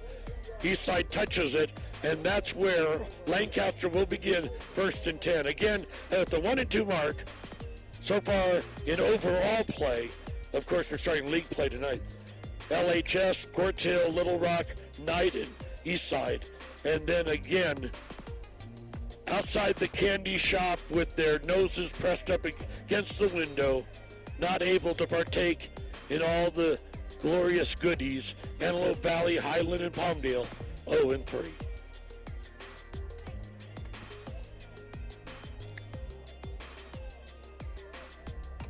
All right, back at work, Lee Dinkins. He's done a masterful game tonight for Lancaster. The pitch on the right side. Look at that great move. He just flat out outruns everybody and then gets that big gain, a first down and then some. Tremendous game, and that was Jacob Walker. No one can miss him. He's got 0 on his back.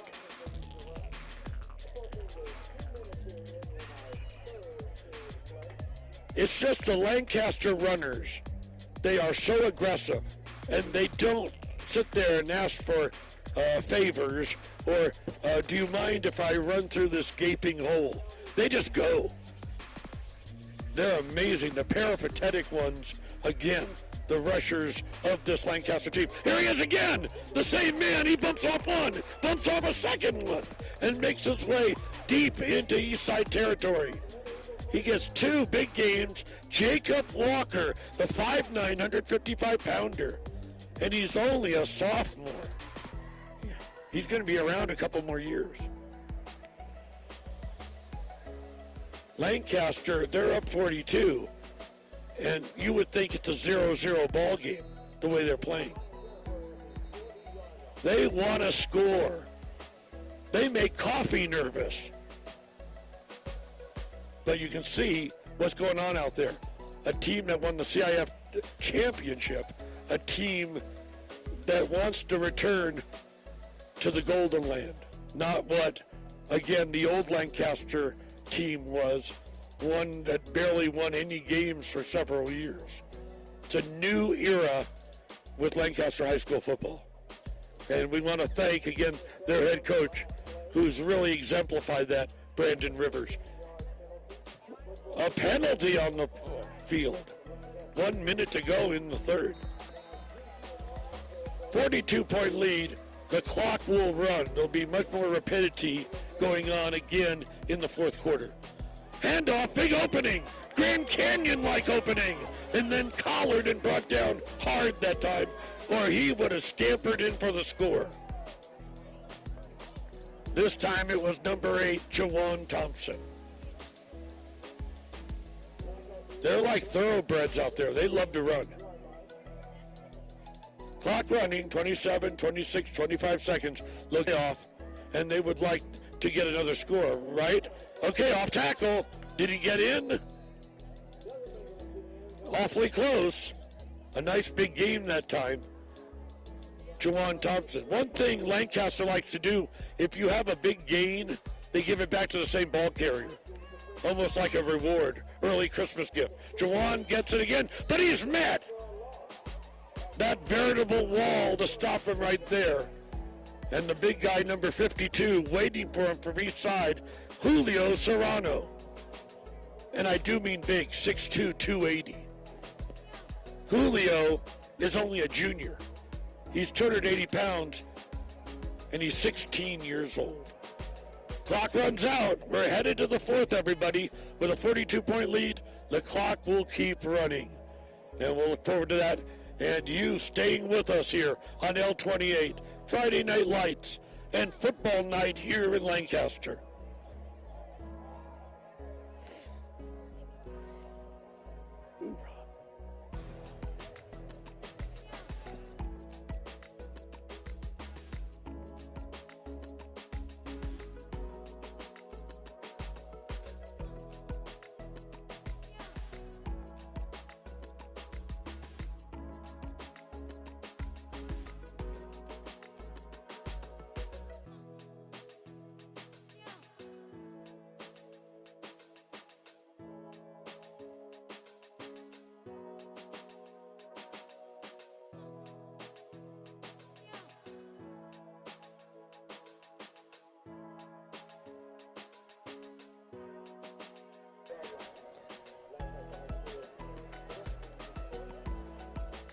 We swing now into the fourth quarter of play. Welcome back, everyone.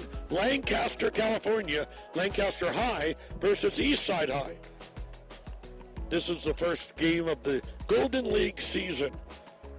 The reigning champs of the Golden League, Lancaster, against the upstarts of, again, Eastside, who have a brand new coach.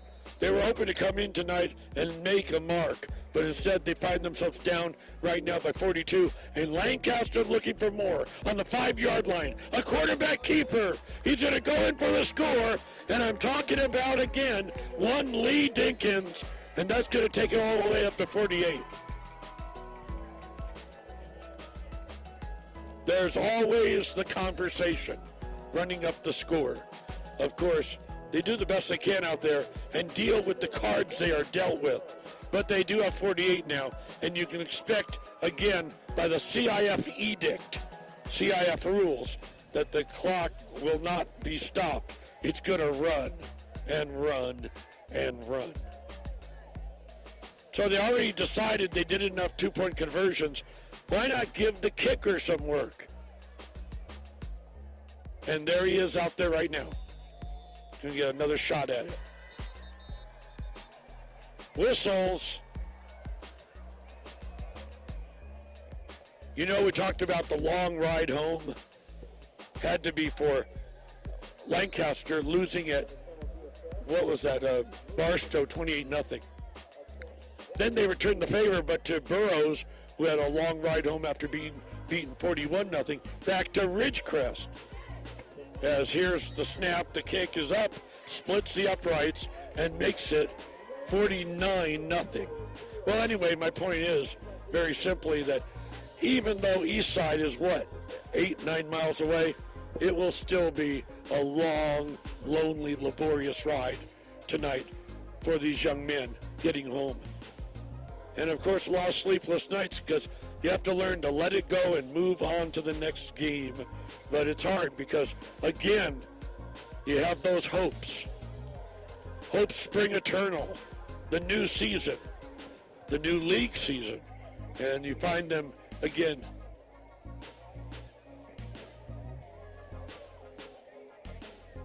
you find your hopes, again, dashed with this, again, 48-0 lead.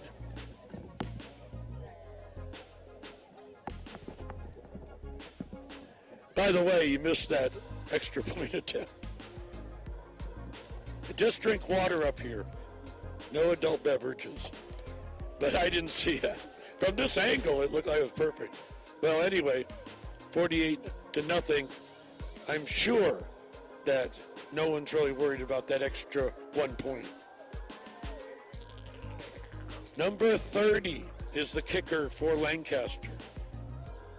Johnny Velasquez, 5'8", 145-pounder, with the heart of the Lion, even though he plays for the Eagles.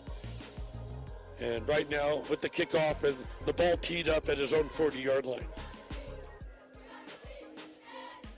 They don't expect him to be a long kick because take a look at the return specialists. They're out here all the way to the 20. Let's see if he can boom this one. Atmospheric conditions, there's not heavy, again, wind to negate it, but it's a short kick. They're at the 20, and here it's going to take it on a sweep along the left side. Gets around one, and then goes in hard against a Lancaster defender, Judah Allen of Eastside. Took a bruising hit that time. There'll be a couple of Eastside guys who'll have to book a chiropractic appointment, hopefully for Friday, Monday, and that one, Judah, no doubt. So here they are, down 48-0, and you notice there's that good old clock running away. 10:40 remaining in this ball game.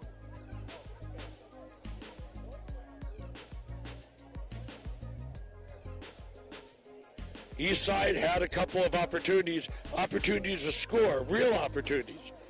But because of sloppy play and penalties against them, they couldn't recover. Now working just right behind the center. Here's the handoff. Off tackle, bumps off one, remains on his feet till he's brought down.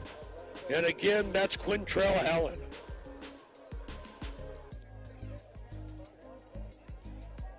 all of us here in the broadcast fraternity, people watching, we're rooting right now for Eastside to get a score. Sure, why not? Let's see if they can build off that big gain as they find themselves right now 2nd and 6. Inside 10 minutes to go.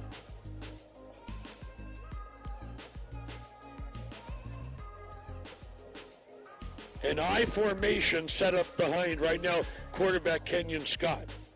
Behind him, Shannon and Allen. It's going to be number 4, however, taking it.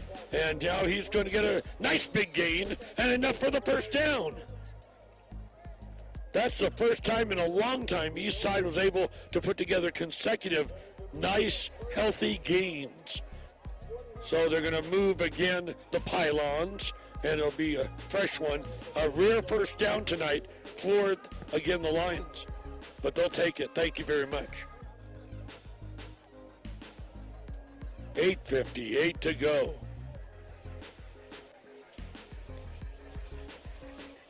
Brandon Rivers in his 2nd year of the Eagles. The talented Dan Anouche in his 1st year with Eastside. The handoff, pushing forward, following blockers, a gain of only 2 that time for Eastside.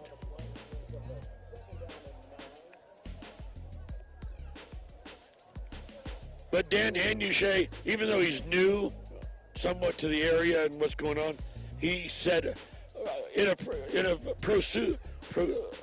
very descriptive way, if I may say, about Lancaster's talent level. He said it was very high. Profusely that's what I meant to say. And he did. He's very respectful of Lancaster.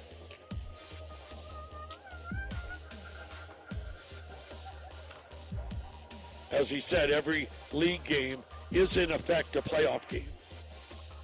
Pitch out. Taking it himself. He's going on the left side. A nice gain. Wasn't enough, however, for a Lion first down. They're starting to depend on Quentrell Allen.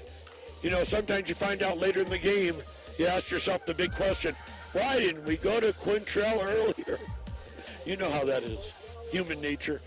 But anyway, they're doing it now, but with 7:27 to go, they're down by 48.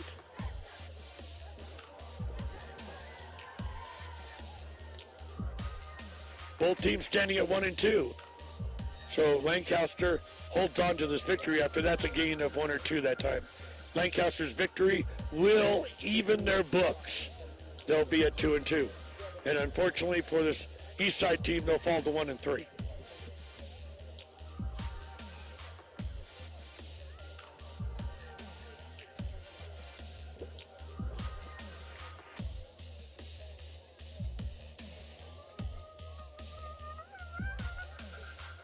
They did get one more part of the scoreboard operating.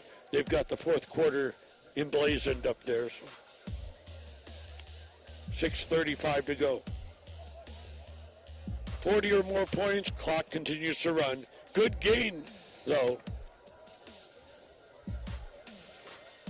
One thing you find when you have these, again, rivalries of high schools in certain geographical areas, many of these players know one another. They came up as young people on Pop Warner teams or whatever. And then because of geographical location, where they wound up, their families lived, they ended up going up against one another in an actual CIF game. So there's that rivalry out there going against one another, but there's a lot of heartfelt, again, connections between them. And you'll notice once the game ends, you'll see a lot of players, blue-clad and white-clad, hugging, shaking hands, because they go back so far growing up in the Antelope Valley area. Pitch out. Good gain. 7 yards that time. Just shy of a first down.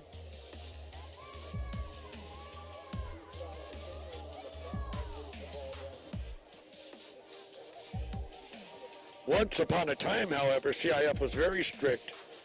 And if you didn't live in a particular geographic area, you weren't allowed to bounce around at other high schools. And they've gotten a little more lenient in that nowadays. But back, and I'm talking about way back, If this is where you lived, this was the high school you attended. 4:57 remaining. 49 nothing. Or check that, 48. 48 nothing. Doesn't matter. It's academic. Oh, those flags. Boy, the officials are getting a lot of exercises. So our PA announcer, who they said was not coming, and we rely on him, and he said illegal block, so we'll go with that. Glad he made it.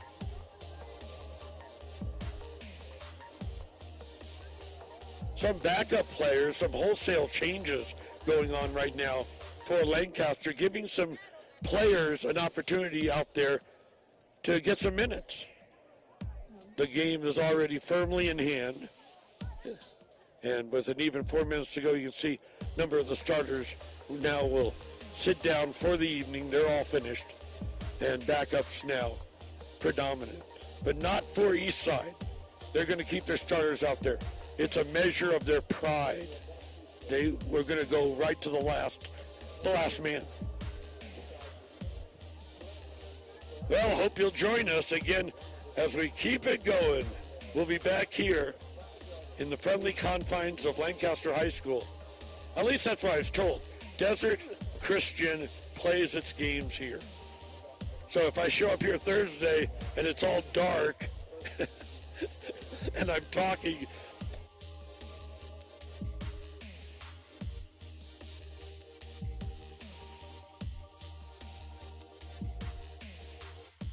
all 28 is there for you with this live play-by-play. And we're, again, in the interest of fairness, giving so many of these high schools who never have an opportunity for a broadcast, getting them some recognition. Timeout in the field, we're going to keep it right here through the break. Both sides huddling with, again, the minuscule 3:22 to go, and it's 48-0.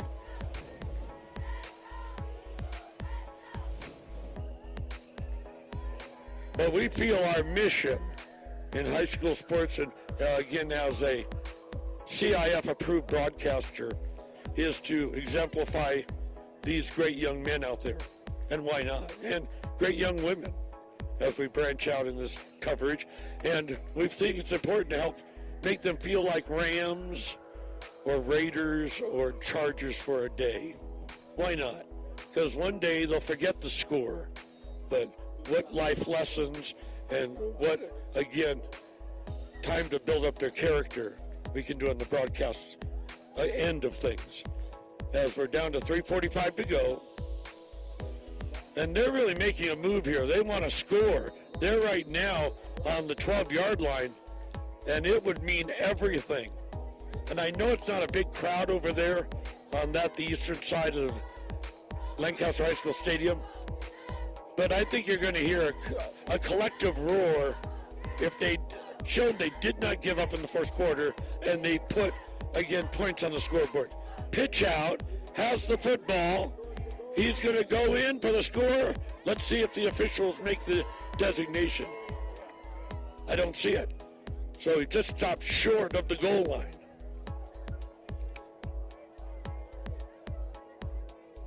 And even 3 minutes remaining. Now they're claiming it was a 2-yard run. They are right there. Let's see, maybe on the 3. He's got it. Did he get over? That's the key. He is!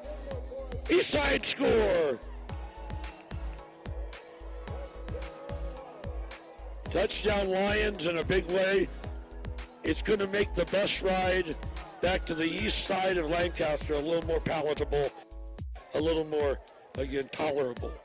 And as for those parents over there who have had to endure this, that's their young men out there on the field, and that humiliation. They got themselves a score. They broke the ice. So let's see if they're really full of themselves and end up with going for a 2-point conversion, which would be just because they'd want to. But no, here comes the kicker. His first time tonight. not counting the kickoffs, of course. And there's your flag, emblematic of this ball game.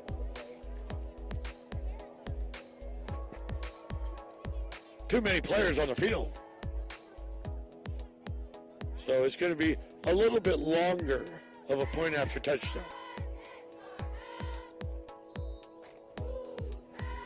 They're going to spot it right now, possibly at the 14. Add 10 yards, that's where the goalposts are. So it's a 24-yarder. Uh-oh, movement on the line. He couldn't kick the ball. And where are the flags this time? Encroachment. It is interesting that Lancaster would be just as eager to try to block the kick at this juncture of the game with a 48-6 lead, 42 points, that they would, again, cross the neutral line with an offsides. Look at this. They're going back to where they originally started.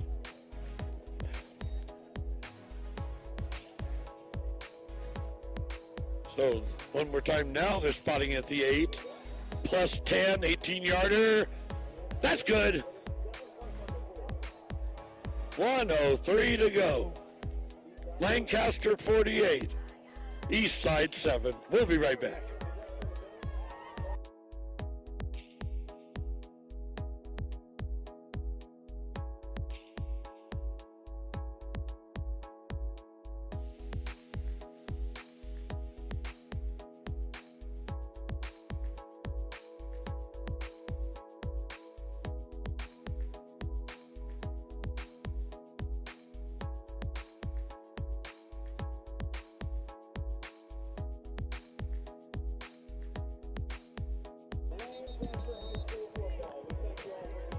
Clock running, as I said, a 40-point lead. They've just let it run, and there it goes, 17, 16, and 15. And thankfully, Eastside did get a score. That'll make things a little bit easier on the ride home. As for Lancaster, they improved to 2-2. They get themselves 2 victories in a row, and they were pretty formidable, if you know what I mean. They got the win last week over Burroughs, 1-0. And this one, they won 40. Not a math major, but it's 89-7 plurality in the last 2 weeks for Lancaster. As for Eastside, they fall 3. Hey, just a program note. Join us, won't you? We're back on Thursday. Right back here at Lancaster High. But it'll be Desert Creek taking on Milliken. Whoa, we had a great time tonight. And we, again, took fur off the present, and here was a surprise, the brand new L28 sports broadcast. How do you like us now? For Jen, for Annabelle, and the whole staff, until Thursday. So long for now.